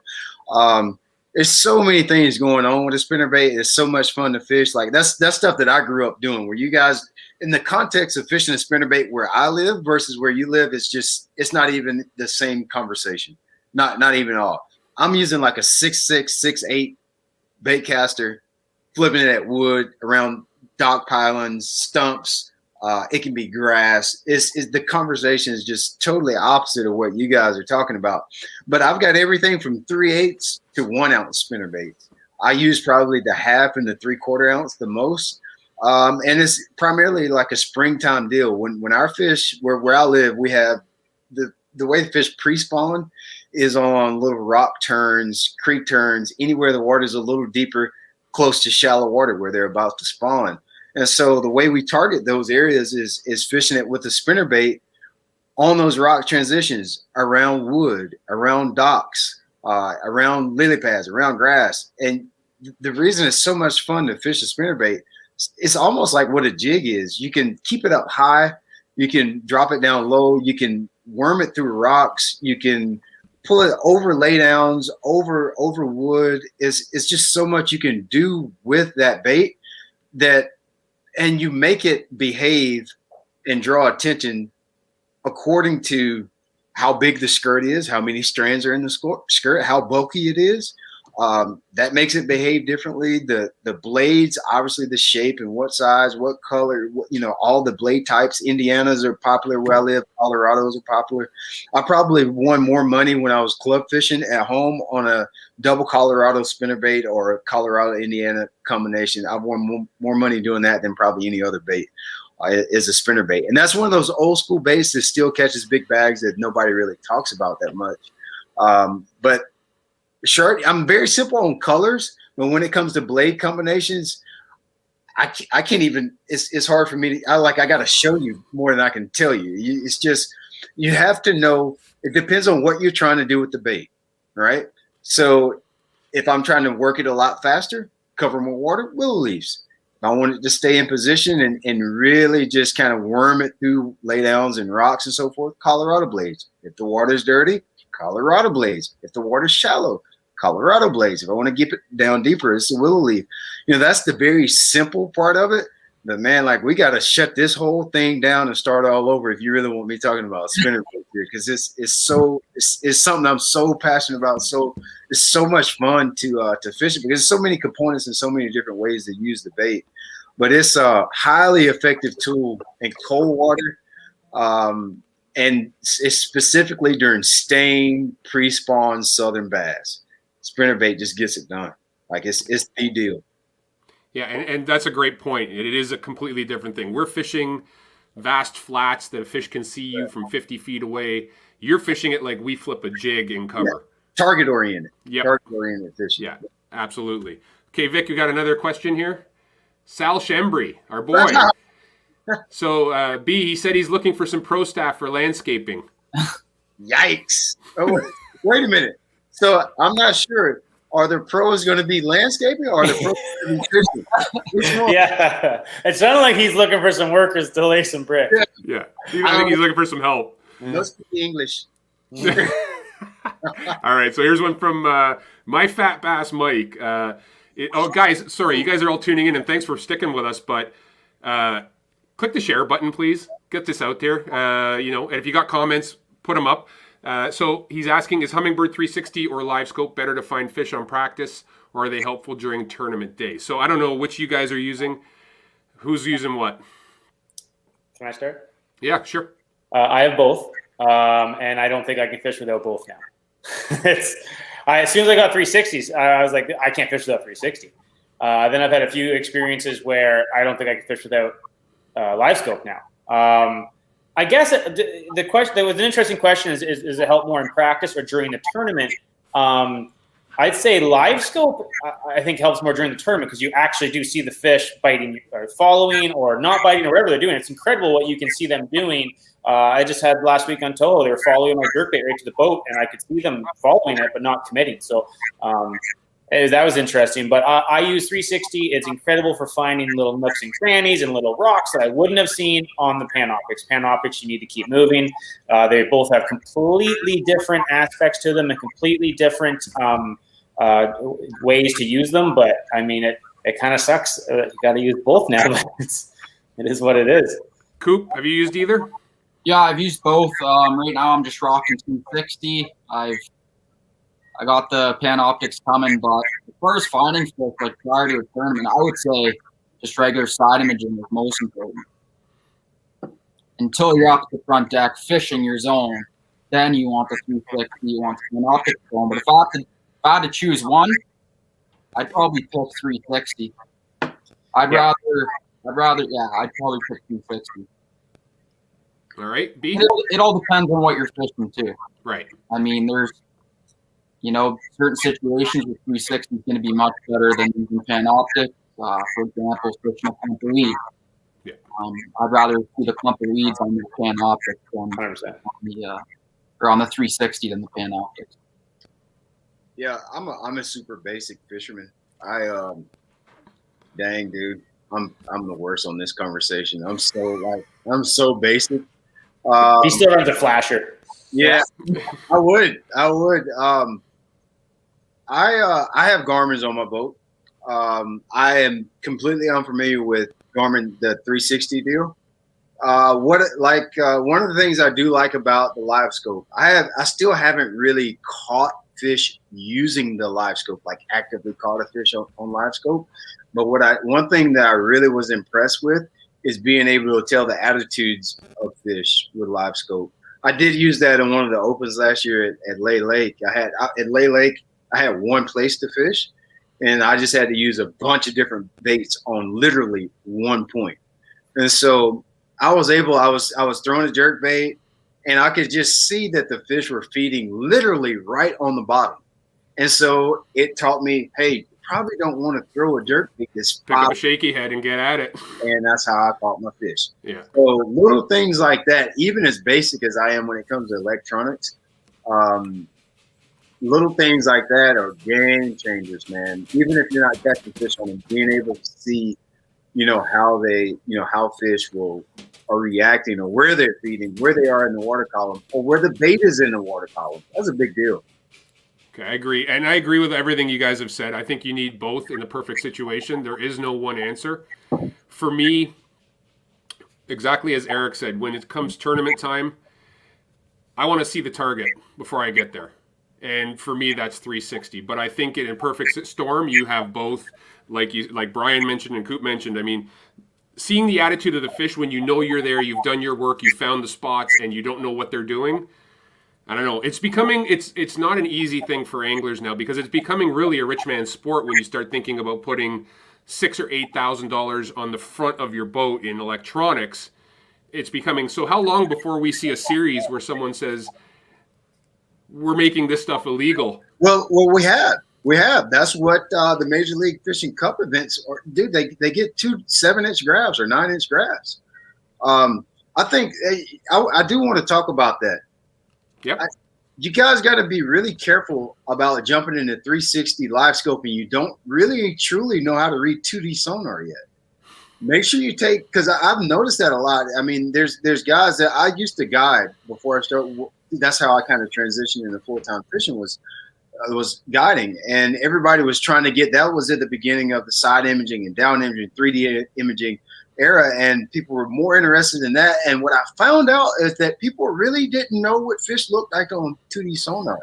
And if you're not good at reading 2D sonar, when you jump to 3D stuff, 360 and live scope, it's too much. So my advice to most guys would be, look, get really good at understanding mapping and translating that to 2D sonar first. All right? Get good at that. Get really, really acquainted with finding a high spot, finding a ditch, and learning how to just cast at that structure. And then once you learn how to do that, some of this other technology makes it easier to transition. If you don't know how to do that first, you don't know how to read the map, the live scope doesn't really matter. It doesn't matter. I mean, I would love to get credit for selling a bunch of live scopes on this thing, but if you don't know how to read 2D sonar, none of that stuff really matters. I agree. It's like going from a flip phone to a smartphone. It's really that big of a jump. Yeah. Just learn to walk before you decide to run, basically. Yeah. All right. So we got some questions from Instagram coming in. So Ben is asking, in your opinion, when is the best time of day to fish for bass? That's a broad one. So let's get one of you. Who wants it? Who wants that question? I'm going to say afternoon. I hate mornings. I'm an afternoon guy. There you go. Done. Coop, morning or afternoon? Say about from 7 o'clock to 9 o'clock. 7 to 9 a.m. to p.m. or 7 a.m. to 9 a.m.? A.m. morning. Oh, morning. Brian? I'm not picky. Let me know. I don't know. I let them tell me that. Yeah. I don't have a time. Yeah, I'm of the thought that afternoons get better. I think the sun makes everything better.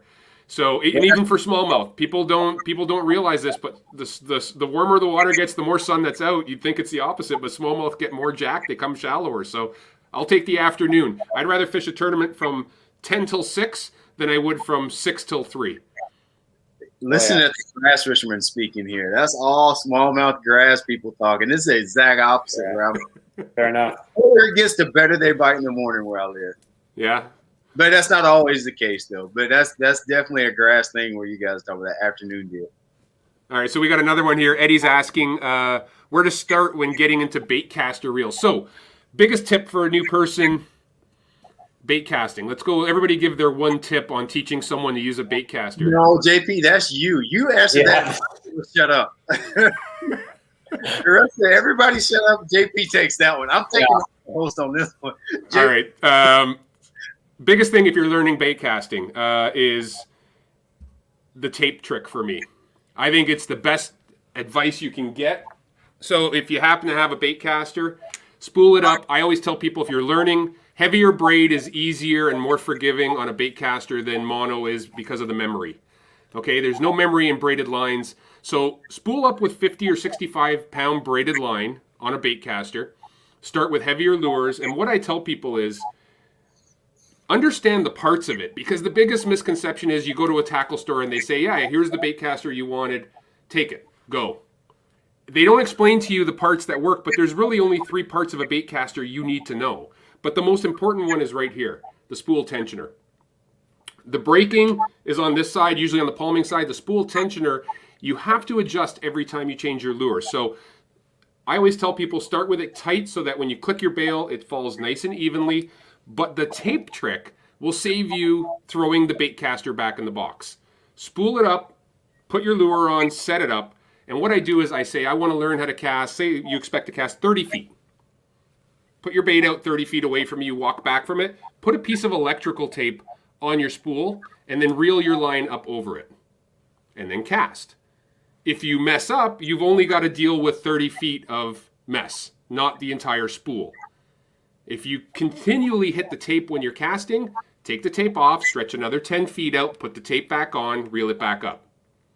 That's going to help you baby step your way to becoming confident, because the worst thing is when you mess up, when it gets down in there and you got to start cutting it out with scissors, which we've all done, okay, it makes you not want to use it. So use the tape trick. Go on YouTube. There's a ton of great videos that people have done on setting up a Baitcaster for the first time. So that's my advice.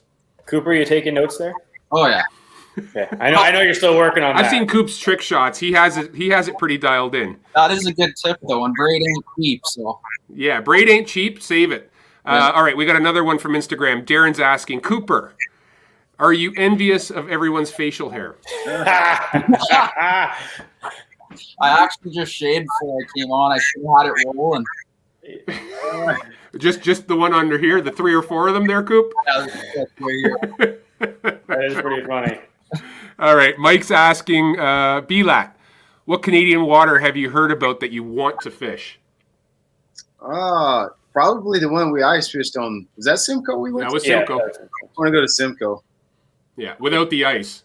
Yeah, without ice. Without ice. Without the ice. With lots of heat. Yes. Well, you don't often get lots of heat. Last year would have been the year for you to come up. The Corona year was like the hottest year I can remember. Water temps were actually 80 on Simcoe last year. Wow, yeah. Yeah, we barely get into the 80s. Yeah, so let's see what we got. Here's another one. Anthony Smith, hope you're doing well. Go to big bite bait. Out deep or shallow, you pick. So what's your go-to bait for a big bite? And is it shallow or deep? Doesn't matter. Flipping jig. Crankbait, deep. Spinnerbait, shallow. I'm a flipping jig guy. There you go. And it's all about the area you fish. And again, we're talking strengths, right? Eric's fishing his strength. Coop, you're fishing your strength. B, you're fishing yours, and I'm fishing mine. I don't think you're going to get a unanimous answer out of any of this stuff. Here's another one. Bill, are you believers in adding rattles to your baits and plastics? I definitely add a rattle. I use a rattle on my flipping jig, and I throw the jig away when the rattle breaks off. But other than that, like I don't add rattles into my plastics if I'm flipping some sort of creature bait. Coop? If it's muddy, I think it's pretty key. But some of the Clear Lakes in the pier, if I lose my rattles, I'm not going to flip the jig. I'll keep rolling with it. Without a rattle, I don't think it's a huge deal. It's in the clear water lake. I've seen you flip a jig without any skirt left on it. You use them until they're almost done. I'll Brian, how about you, bud? Rattles? I don't even own one. I don't even own one. If it needs rattles, it better come with it. Touche. I'm with Brian. I learned in Texas that if you don't need a rattle to catch a fish on a jig in Texas, in Choke Canyon up the Frio River, you do never ever need a rattle in Ontario, because I think there's a lot more vibration given off a jig by itself with the trailer, and I think we underestimate a bass's ability and their lateral line to pick up on that. I mean, they have insane sensory skills. If they can eat in coffee-colored water that has cream in it, I'm a big believer. I don't own a single jig with a rattle in it myself. So yeah, I think a lot of the baits we throw, like even the silent crankbait, but they are silent. Even a spy bait, like we'd picture those being super silent. When I was out on Simcoe this past summer, my brother hopped in the water, got some cool underwater stuff with the spy bait going through. Went back home that night, I put it on the computer, and you would not believe how loud a spy blades are. But we all think it's quiet. Yep. Nest, it's loud. Yep, I did it for years when I was filming my first series, and I'm a licensed scuba diver, so I would go do all the underwater stuff. and I did a test on jerk baits. And I had them throw a bunch of jerk baits underwater. And if you would not believe the difference in sound between things above the water that sound exactly the same when you shake them, some of them I could hear them well before I could see them in Simcoe, which that in itself is impressive because you could see underwater, you could see 20, 30 feet away. I could hear a jerk bait, chuck, chuck, chuck, coming underwater, and I can hear it getting louder as it got towards me. So I think no rattle. Yeah, travels way better underwater than people expect it to. Even a jig or a tube crawling across shell or rock makes enough sound for them to pick up on it with no rattles. Vic, how we doing there? Well, we got Tony. Okay. This is a good one. Tony's asking, if you had a chance to fish a tournament with another pro, who would you pick? Brian Latimer. Hey, we can work that out. See, dibs. I dibsed him. Got it first. Coop, who's your pick, bud? Mine would probably be Thrift, Brian Thrift. That's a good call. Not that yours wasn't a good call, Eric. I think yours is a great call. He can't pick himself, obviously. So. Cooper, how about you, bud? Thinking, I don't know. Yes, I'll fish with you, Coop, I anytime. think it'd be cool to fish with Polinick or someone like that. Okay. Even Chris and Corey. I know them well, but I would love to hop in the boat and fish a tourney with them. Definitely lots to learn from all these guys. I got to think about this one, too. For me, I'm going to pick Kelly Jordan. Wow. Interesting. I want to fish in Texas with Kelly Jordan. Wow. Okay. That'd be one of my picks. All right, so we got another one coming up. Kyle's asking, do you find certain baits work better in certain times of year over other seasons? So we talk seasonally. B, you mentioned the spring with your spinnerbug bite. Let's pick a time of year and your favorite bait. So this way we don't go through the seasons. So I'll give you each a season. How about that? Yep. Cool. All right. Eric, I'll let you pick first season. Spring, summer, fall. We'll say spring. Okay. Specifically on a spawn. And for that, especially if it's talking northern, so smallmouth on a bed, it'll be a drop shot. Okay. Coop. Spring is gone. What do you got? Midsummer, the largemouth, I'd probably pick a deep crank. Smallmouth, I'd probably have to pick a drop shot. Drop shot. All right. Brian, you got fall. What you Yeah, got? that's fall left, huh? So yeah, I'd probably, if it's gonna be fall time, probably 10-inch worm. 10-inch Texas rig, like 10-inch curl tail worm, old school stuff. Okay, so out of curiosity, do your baits get bigger as the season progresses? Are you of that belief that you go smaller in the spring and as the season goes on, your baits get bigger? No. Coop, no. Eric, no. Post spawn, maybe. Post spawn. It's more, I wouldn't say seasonal, but maybe whatever you call that.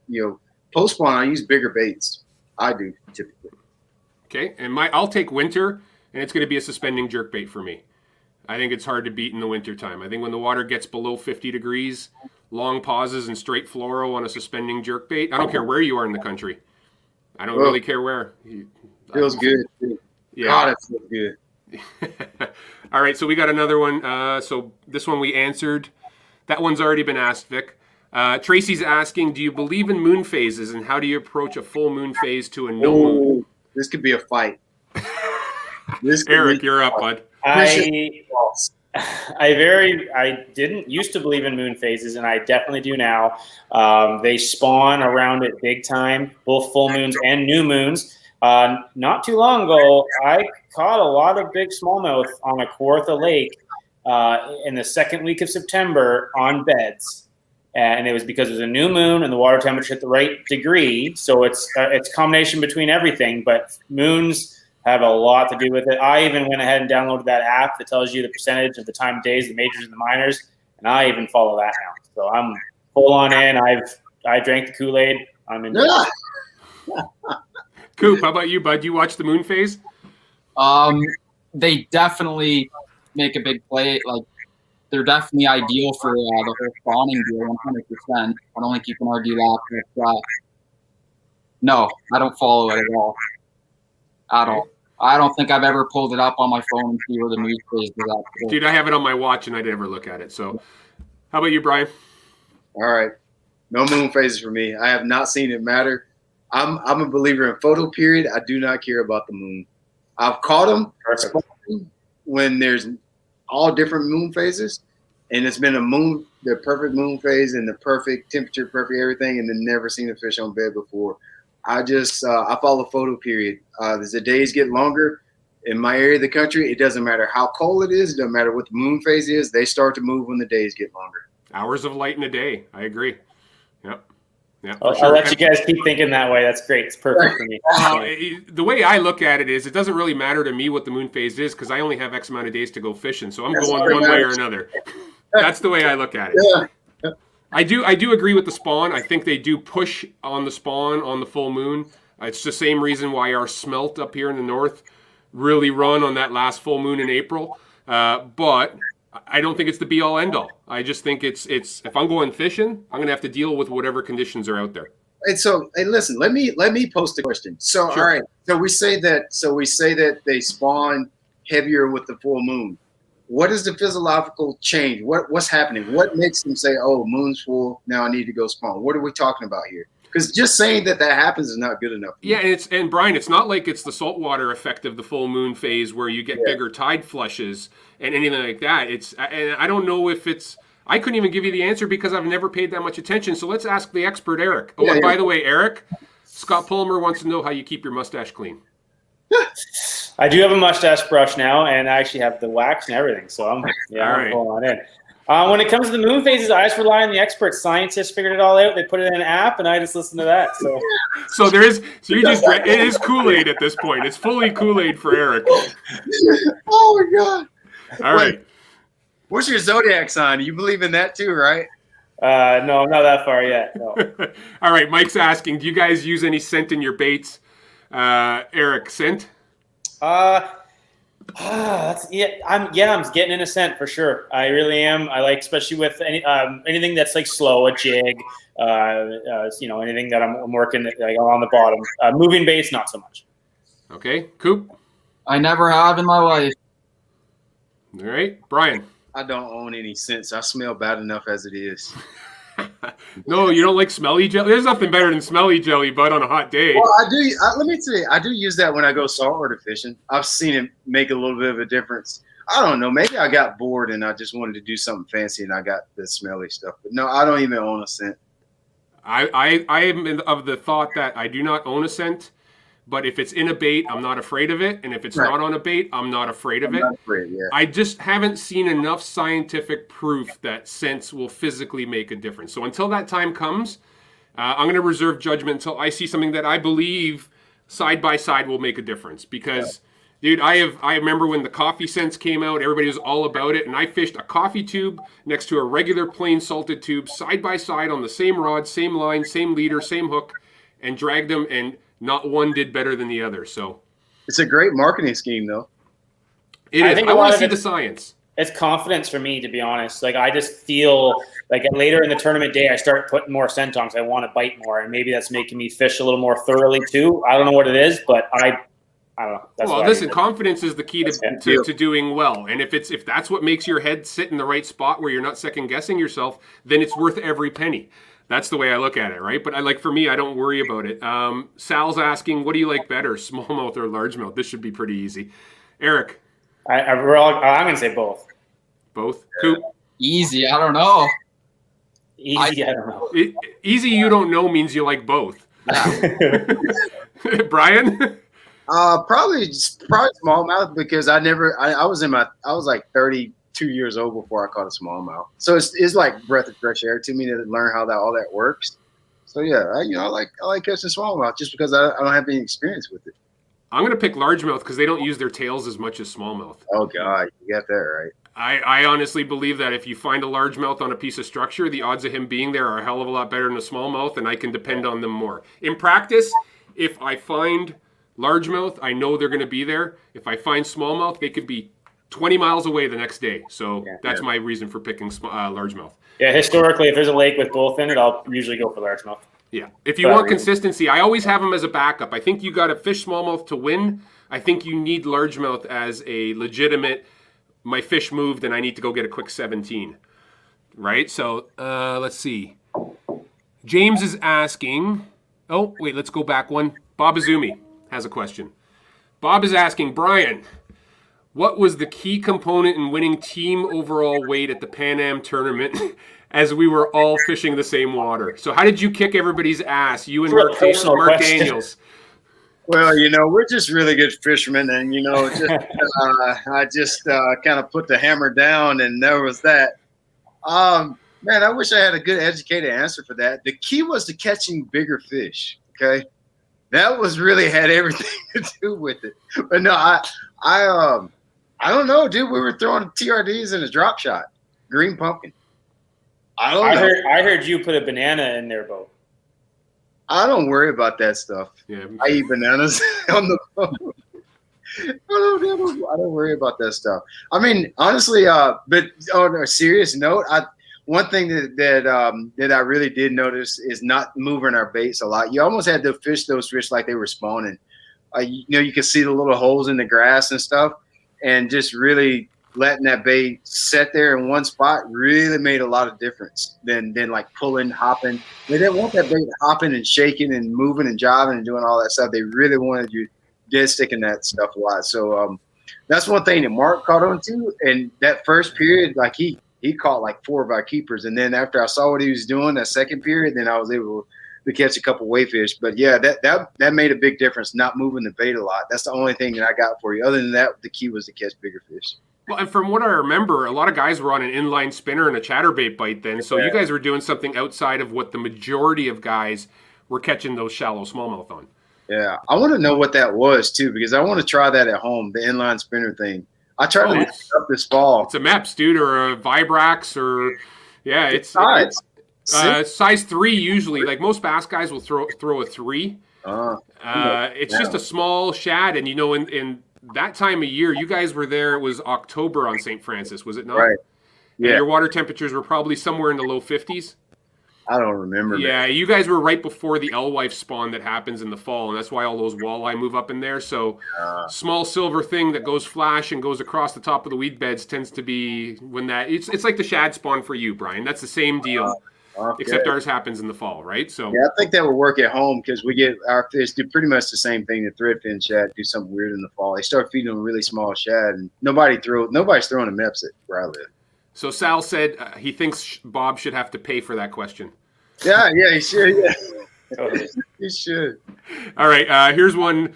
I'm going to start reading. Let's see what we got here. So that was Bob's. Trevor's asking, how would you fish in a cold front situation? What's your single biggest advice in a cold front? Eric? Yeah, I slow down. I scale down. I've dealt with a few massive cold fronts in Florida, and they suck. That makes Florida lakes really, really tough. And the only way I get bit is I'll go down to like a Ned style bait or something and salvage the day that way. So slow down and downsize. Coop? Yeah, same thing. Slow down, scale down, and hope for the best. Brian, same difference? No. Where I live, cold is when we catch our fish. We do not slow down. That's when we throw crankbaits, spinnerbaits, jerkbaits. That's when we can cover water and go fast. Main reason is because our fish group up. The colder the water gets, it's not unusual to have water in the 40s, low 40s, 42, 43 degrees. The best shallow water fishing of the year is when the water bottoms out and gets as cold as it's going to get in February. That goes to the photo period thing. When the water temperature bottoms out, the days get longer, the fish move shallower, and that's when you can catch them shallow cranking, throwing spinnerbait at wood, flipping dock pilings, flipping any little thing on the bank. So I do not slow down. In fact, I probably speed up because the fish get in big groups. So I fish till I find those groups. Then I slow down and start doing some other things. But it's all about context here. If you're in Florida, you had better slow down. You're not catching them fishing fast in Florida when it's cold. But South Carolina, Georgia, Tennessee, you do not have to slow down when it gets cold. Yeah, I believe that happens even through the Ozarks and everything else. So it's a regional thing. And that's why right off the bat, Eric said how he found Okeechobee to be much like home. It's very similar here. You slow down and you downsize in Canada when cold fronts happen. And it seems like that middle belt from your home, Brian, all the way across. And I think it's because of weed. I think it's the lakes that don't have weed Right. you can do that reaction bait cold front situation. And if the lake has weed, you have to slow down and you have to downsize. When you think like a Gunnersville, look, the water can be 39 at Gunnersville and they bite a rattle bait. Yeah, I did a show in the middle of winter with Alex Davis. We were Fast. catching them in 2 feet of water, catching them on a TN60. Yeah. I mean, you wouldn't think, and the water was 47, right? Yeah. Something Yeah. I would never do. So, yeah, you're right. There's all context there. Yeah, absolutely. Let's see what else we got. Believe in any superstitions for you guys? Eric? Yeah, no bananas. No bananas. Yeah. Coop? Me and Danny have one fishing team tournament back home. We don't pay for big fish. You don't pay for big fish. Yeah. That's gonna Oh force yeah, you to you have idiots! You have left so much money on the table because of that too. We've lost a bunch of money from it, but I don't know. So do you honestly believe had you have paid, you wouldn't have caught that fish? Because I'm going to send you a psychiatrist number if you do. I think we're going to pay this year, though. All right. Bila, do they have big fish pools and tournaments down there? Because none of the pro circuit ones do. Like weekend tournaments? Yeah, absolutely. Okay. Yeah, absolutely. So what's your superstition? No, I don't do superstitions at all. Like none at all. Like none at all. I don't want to leave room for that in my mind. You know, like I don't want to. I don't. There's enough stuff in there. Enough stuff. Yeah. I don't change my underwear or socks or clothes if I'm doing well in a tournament, multi-day tournament. So funny. Well, that was just after practice. That was just normal practice tank. But yeah, I guess I'm pretty superstitious for a lot of things. I just try to not change what I'm doing. That's my main thing. Yeah, I've only had one over the years, and it was when I first started. I remember at a classic, I was in a superstition about eating jalapeno poppers before an event that it gave me big fish powers. So I had jalapenos one night, caught a 5.8 in the next day in the classic, and I went right back and I'm like, I'm ordering jalapeno poppers again, and I caught 2 5.8s the next day, and I was like, all right, this is gonna stick for a while. It ended. My weight went up. The fish didn't get any bigger, but yeah, jalapeno poppers was mine. But no, I don't have any real superstitions. Let's see. Joe's asking, when fish are active during a tournament, what technique do you practice to ensure that you hook fish? Well, that you don't hook fish. Okay, so what do you guys do when the fish are chomping at the bit? How do you avoid stinging your what you're going to need? I fish hookless a lot in practice. I do it big time in Florida around a spawn. I've seen too many guys. One of the guys we're staying with cracked a 26 sack in practice here in Okeechobee, and I caught one fish, and then I go strictly hookless. I do a screw lock onto my Wu-Tunks and bullet weight, screw lock, and then attach whatever plastic I want. With flipping jigs, I put a straw. I put a straw over the brush guard and then over the hook, so that's hookless. And then if it's a hard bait, I just usually bend the hooks in, keep the action of the bait. But yeah, hookless all the way. Coop? Yeah, I'll still sting a bunch in practice, depending on the situation. Like, you have a school, a bunch of smallies down there. Yeah, I'll hook 1, 2, or 3 just to see how big they are. But almost one fish spots for sure, just straight hookless. And I mean hookless. Like, you're cutting at the hook shank, not right below the bar. Because even Still if you stick them that way. Even if you don't below the bar, you can still stick them. So, and then I do that big thing too with the shrink wrap going up to your hook. It works really well too. But yeah, for the most part, hookless. Okay, Brian? Yeah, I don't like hooking fish. Matter of fact, I don't like. I'll use like in Florida when we were down here.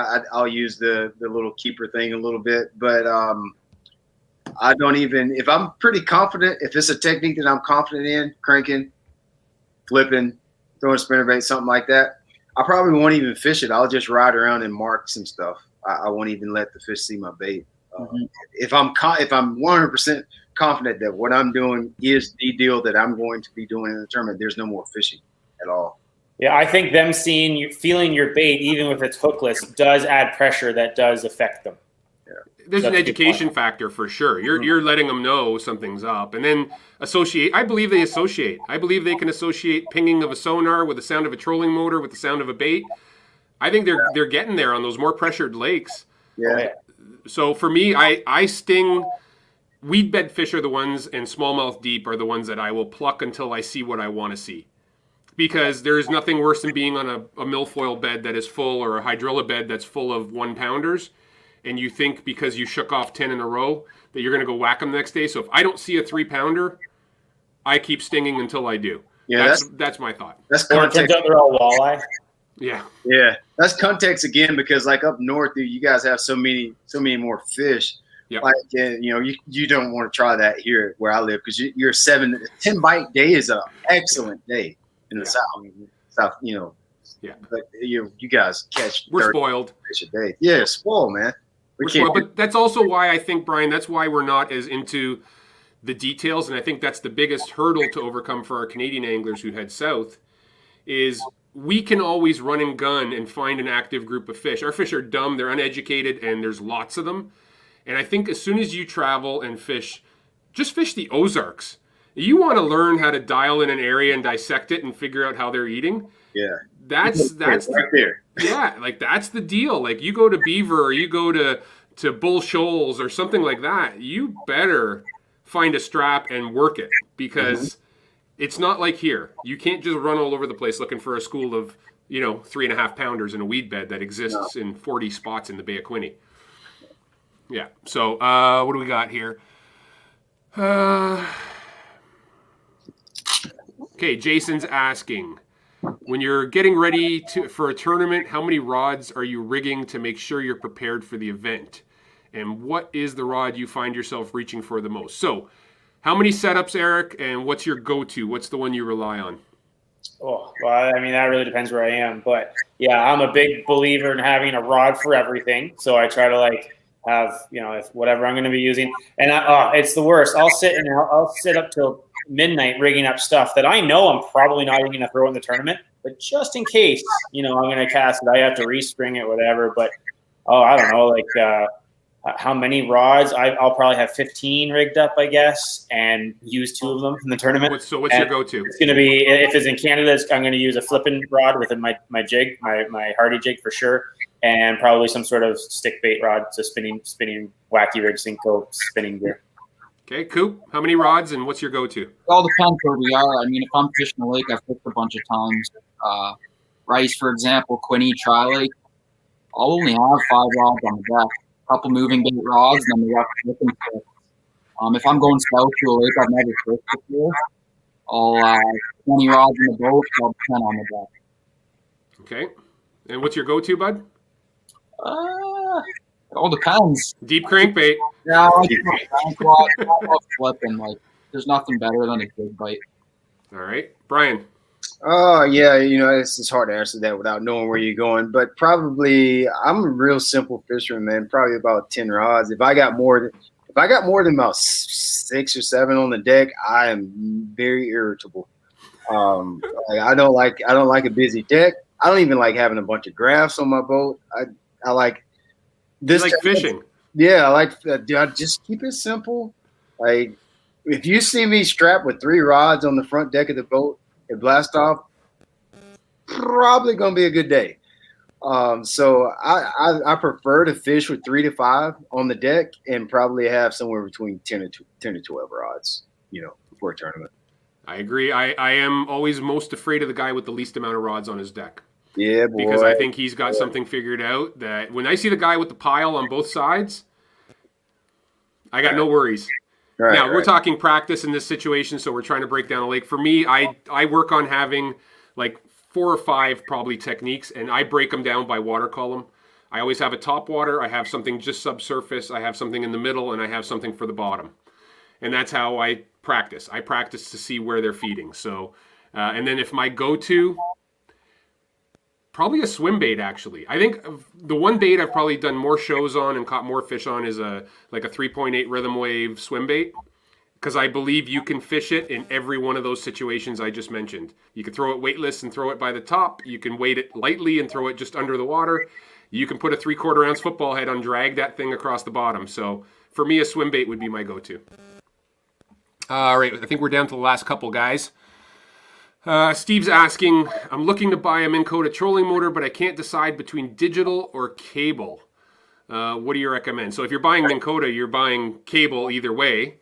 But well, no, they have one that's fully that fully motorized, right? Like the Okay, so if you're talking, yeah, I guess we're thinking bass here, right? Because we're talking bass, and nobody really puts an Altera or a Tarova on a bass boat. I mean, cable all the way. I don't, to be honest, and I'm, you know what? No comment. Cable all the way. Coop. Same thing. Cable. Brian. Man, reverse engineer. What do you need, and then buy that, man. Everybody, none of those, all of those are solid products now. I would reverse engineer. What are you doing? What are you trying to do? What do you accomplish? What the body of water is, and then buy the product for that. Yeah, I agree 100%. Like, honestly, Steve, if you're a trolling guy or you're in a multi-species boat, you may want to go Altera so you don't have to get up on the front on that high bow and drop that trolling motor. For me, the reason cable, and I'll agree, probably all three of these guys are picking cable, is because of the reaction time of cable. It's fast and it's responsive. Cable will get you out of a situation in the shallows a lot quicker than anything that is mechanically driven by a servo motor. So for me, it's about reaction time. If you're fishing shallow and you're doing docks and trying to work in and out of stuff, no better control than with a cable trolling motor. 100%. Last one. Chris is asking, when you find a school of fish on your graph during pre-fish, would you burn a fish to see the quality? We kind of touched on this, but let's do this as our last question. Eric, how many fish do you burn before you... So that he's probably talking to the school of smallmouth, and in that situation, yeah, I would definitely catch a few. I just had a really recent experience in Lake Chickamauga in Tennessee where guys spend their entire practice graphing, and they're looking at them, and they're so good at it. They could say that's a 6-pounder, that's a 4-pounder, that's a 2-pounder. They don't take a cast. Well, I'm not good enough with my side imaging for that, so I was casting at those fish. So I guess you can go both ways. But yeah, if it was northern Lake Ontario, for example, somewhere around Wolf Island, I would totally drop down and catch a couple. Okay. For me, it depends obviously how many there are. And it depends what they're sitting on. If I don't think they're going to move, and I'm going to go there anyway and turn the check on it, even if I only do pluck a 2-pounder, I won't even touch it. I'll just leave. I don't know. It's kind of a on the water decision when it comes down to that. I don't really have a straight up answer. Just whatever I feel like at that time. But I try not to sting anything. Right. Especially if it's tough practice. Like, you have a really tough practice and you come up on a school of fish, don't even touch it. Because as of, from start to finish in your practice so far, you have nothing going. You're going there anyway. So just don't even touch it. Move on. Come check it in the tournament and see how big they are. Easier said than done, though. Yeah. Not try and block one. But. Brian, what about you, bud? Subjective. It's so subjective. I'm actually watching. This is something I'm learning to do more. Is I can get so honed in on the actual fish and kind of forget sometimes that you kind of got to watch what other people are doing. So let's say like Eric was talking about Chickamauga, like a ledge fishing tournament. If I know that everybody is fishing ledges, then probably I'm not going to catch hardly anything. But if I'm doing something where it's a ledge tournament and I'm up fishing shallow, I might catch me a couple because that stuff's not going to get that much pressure. So I'm kind of learning as I evolve as a tournament angler to not only watch the fish, but watch what the competition is putting pressure on and adjust whether I'm catching, setting the hook, or using a keeper to that. Just subjective of what's going on to the situation. So I might catch a couple. I'm just really big believer. If it's something that I know how to do, I'm probably not going to fish that much. I'm just going to just lay some eyes on some areas. So look for a good, clean the water you want, the look of the water you want. Maybe there's bait in the area, things that'll lead to a productive day. Yeah, look, if I catch them, get bit on creek turns, then I'm going to ride to every creek and find every creek bin in the back of every creek instead of fishing. So it's more like that kind of thing. And Chris, for me, it's I learned something this year shooting Renegade when I put down an underwater drone that I will sting because you can mark fish and you don't know if they're carp, you don't know if they're sheephead, you don't know if they're walleye, and you don't know what size the smallmouth are. So for me, I always sting them. Always. And it's not that I'm going to be that guy who's taking Instagram pictures and loading the boat before a derby. I'm not that dumb. I'm dumb, but I'm not that dumb. Yeah. Right? But yeah, I think you have to find out what they are because as good as electronics are, none of them will tell you the difference between a sheephead and a smallmouth. And if you say you can tell me the difference, I'm going to say you're full of BS. Yeah. Listen, this is something else that I've made a mistake on before too, that I have to be careful with when it comes to not setting the hook. I really got to be careful with this, especially when I come places like Okeechobee. You remember you guys telling you like I don't have grass where I live, so a lot of my setups when I come to Florida are not perfected yet. And what I mean by my rod reel setups, my hook setups, my bait setups, and when you don't set the hook in practice, and then you all of a sudden start setting the hook on Derby Day, it's like, I probably should have been using 50 instead of 30. Or I probably should have been using a 5-aught instead of a 3-aught. You kind of got to start it. You got to just know where you are, how well you know your equipment, how well you know, how long have you been tournament fishing or fishing period? Because I've made the mistake before of not setting the hook. So I wasn't testing my equipment, got to the Derby, figured out I had the wrong equipment when it came time to set the hook, and it cost me. So there's a lot of stuff you got to think about when it comes to not setting the hook versus setting the hook. There's been derbies where I wish I would have caught a couple, even though I preach don't catch them. There's been some derbies where I should have caught a couple. Yeah, I totally agree with you on that, Brian. Yeah. My sneaky thing I did for a number of years when I fished the Kawarthas was rather than stinging the lake I was fishing, I would fish the neighboring lake and swing for the fences there because our lakes are so similar when they butt up against each other.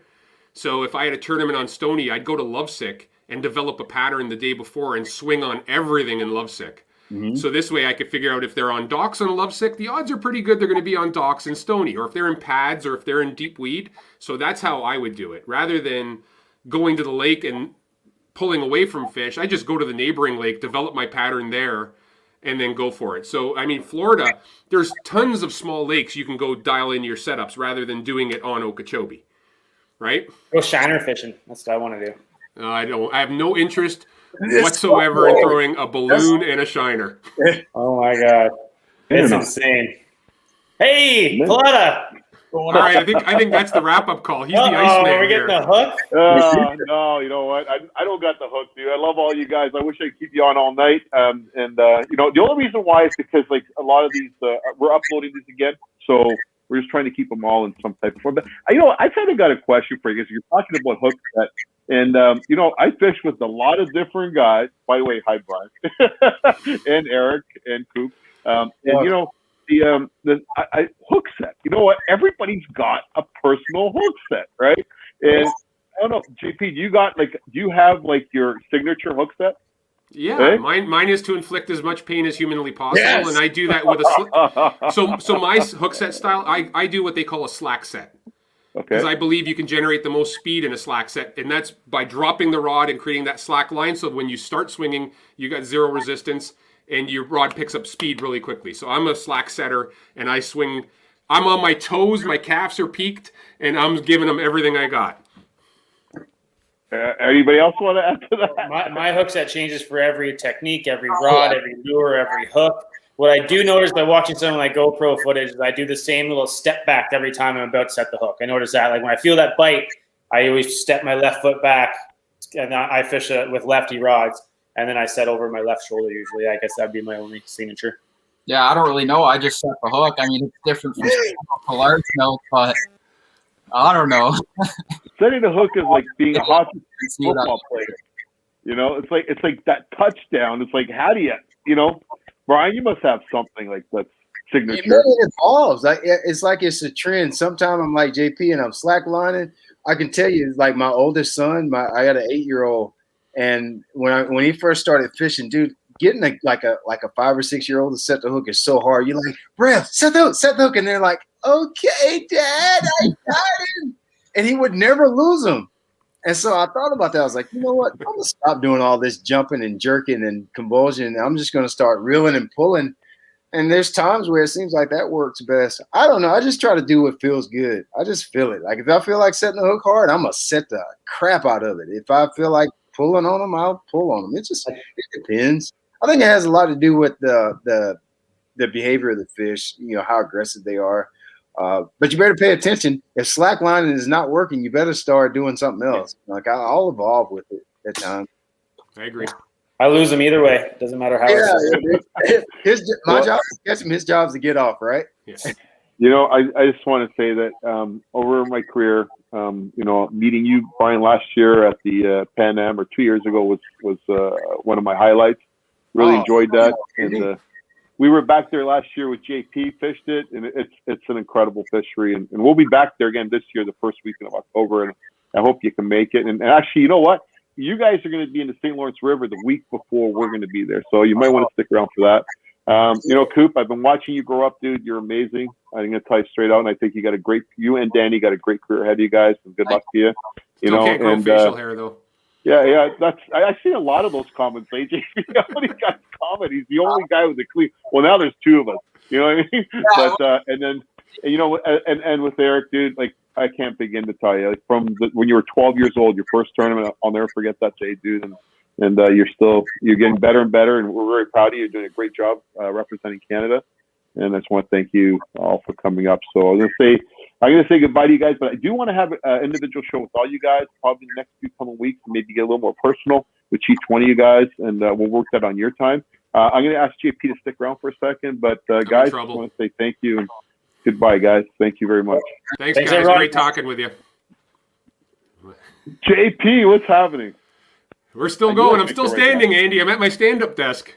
I knew I picked up the right guy. I heard Jazz in the background a couple of times. Did you hear his nails coming across the hardwood? Yeah. Victoria's like, you can hear Jazz. And I'm like, yeah, I can hear it too. Happy-go-lucky dog. You know what? That was a good show. You guys got really in depth with these guys. It's perfect. We got to know everything there's to know about them. I don't know how much more information we could dig out of them. Oh, dude, there's endless supply of information from those guys. I mean, it's an awesome opportunity for all your viewers to get a personalized question answered from 3 or 4 different people. I mean, and it's going to be no different tomorrow morning. I mean, if you're into bass fishing, tune in tomorrow because we got another 3 great guys between the Johnson brothers and Gussie coming on. And you know what? Even from a perspective of asking questions, we also have Gussie's actually from Kenora area. So if you're going on a trip or whatever you're going on, don't be afraid to punch in those questions because JP will make sure he gets it to the guys. And I don't know how many people know Gussie as well as I do, but he's probably a better walleye guy. Like he's incredible. He's just a great all-around multi-species guy. Even the Johnsons under the gun because we really don't have tournaments for these other species up here all that often. I know the Johnson boys are on the river fishing trout. They're fishing crappie every spring on tri-lakes. They ice fish. I mean, the guys fish for everything. So you probably got 4 guys who fish for everything that swims in Ontario, and you've got 4 guys that probably have been to most places in the U.S. So lots of opportunity. And that 4 guys includes JP because I know what he fishes all winter long. I had to hold him back from ice fishing this weekend for this. So I appreciate this, JP. Honestly, I really truly do. So thank you very much. You're welcome. For holding back. And you got a lot of ice fishing ahead of you. Don't worry, there'll be lots of ice. But, dude, if I'm going to give up anything, it's going to be ice fishing. In my world of things I don't want to be doing, ice fishing is a necessity. It's not a desire. Yeah, true. Well, buddy, I just want to say thank you very much, and again, thank you to the boys who were on earlier. And we'll be doing some recaps after this weekend's over. I hope everybody's enjoying what's going on. Everything that's happened up to now, you can watch it any given time, even next week. Especially individuals. If you want to go back, hey, what did JP say about that and trolling motor or this and that, everything? It's all there, guys. Just go back as many times as you want. So and click the share button, like we said. Just right down below you, click the share button, help us get the word out. We've had I don't know how many shares now, but I'm sure that there's been a steady 50 to 70 people online the whole time. So just click that share button. Like the rest of the one, I'm sure this will hit a couple thousand too very soon. So yeah, that's good. Thank you very much. All right, guys. everybody, thank you, and we'll see y'all tomorrow morning. So good night to y'all.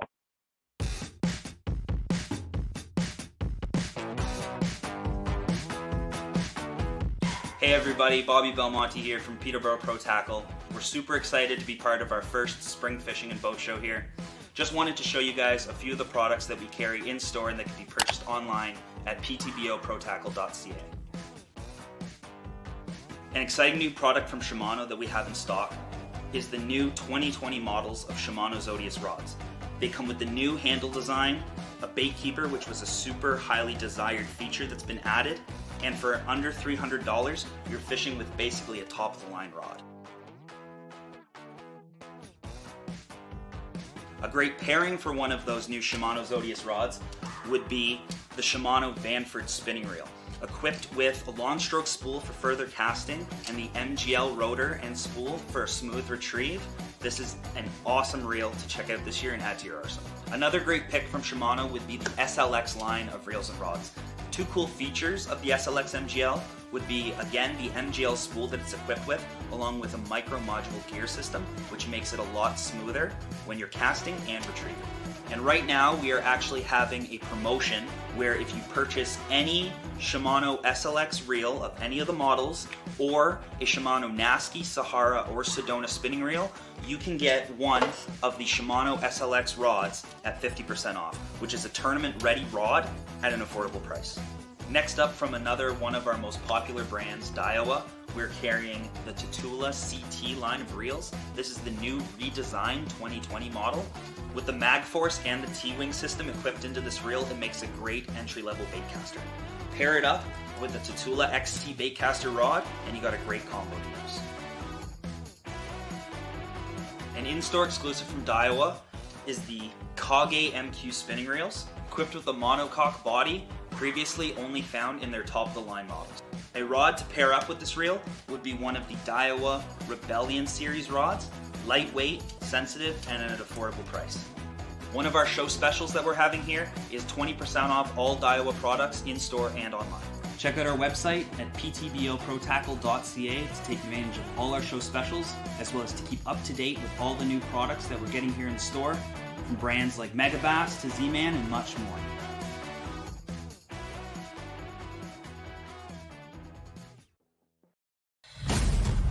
Winning at the highest level requires intense drive. To lead the pack, you need a top-performing boat that gives you a clear view of the goal, with greater performance and a stronger resolve to win. Triton is always one step ahead.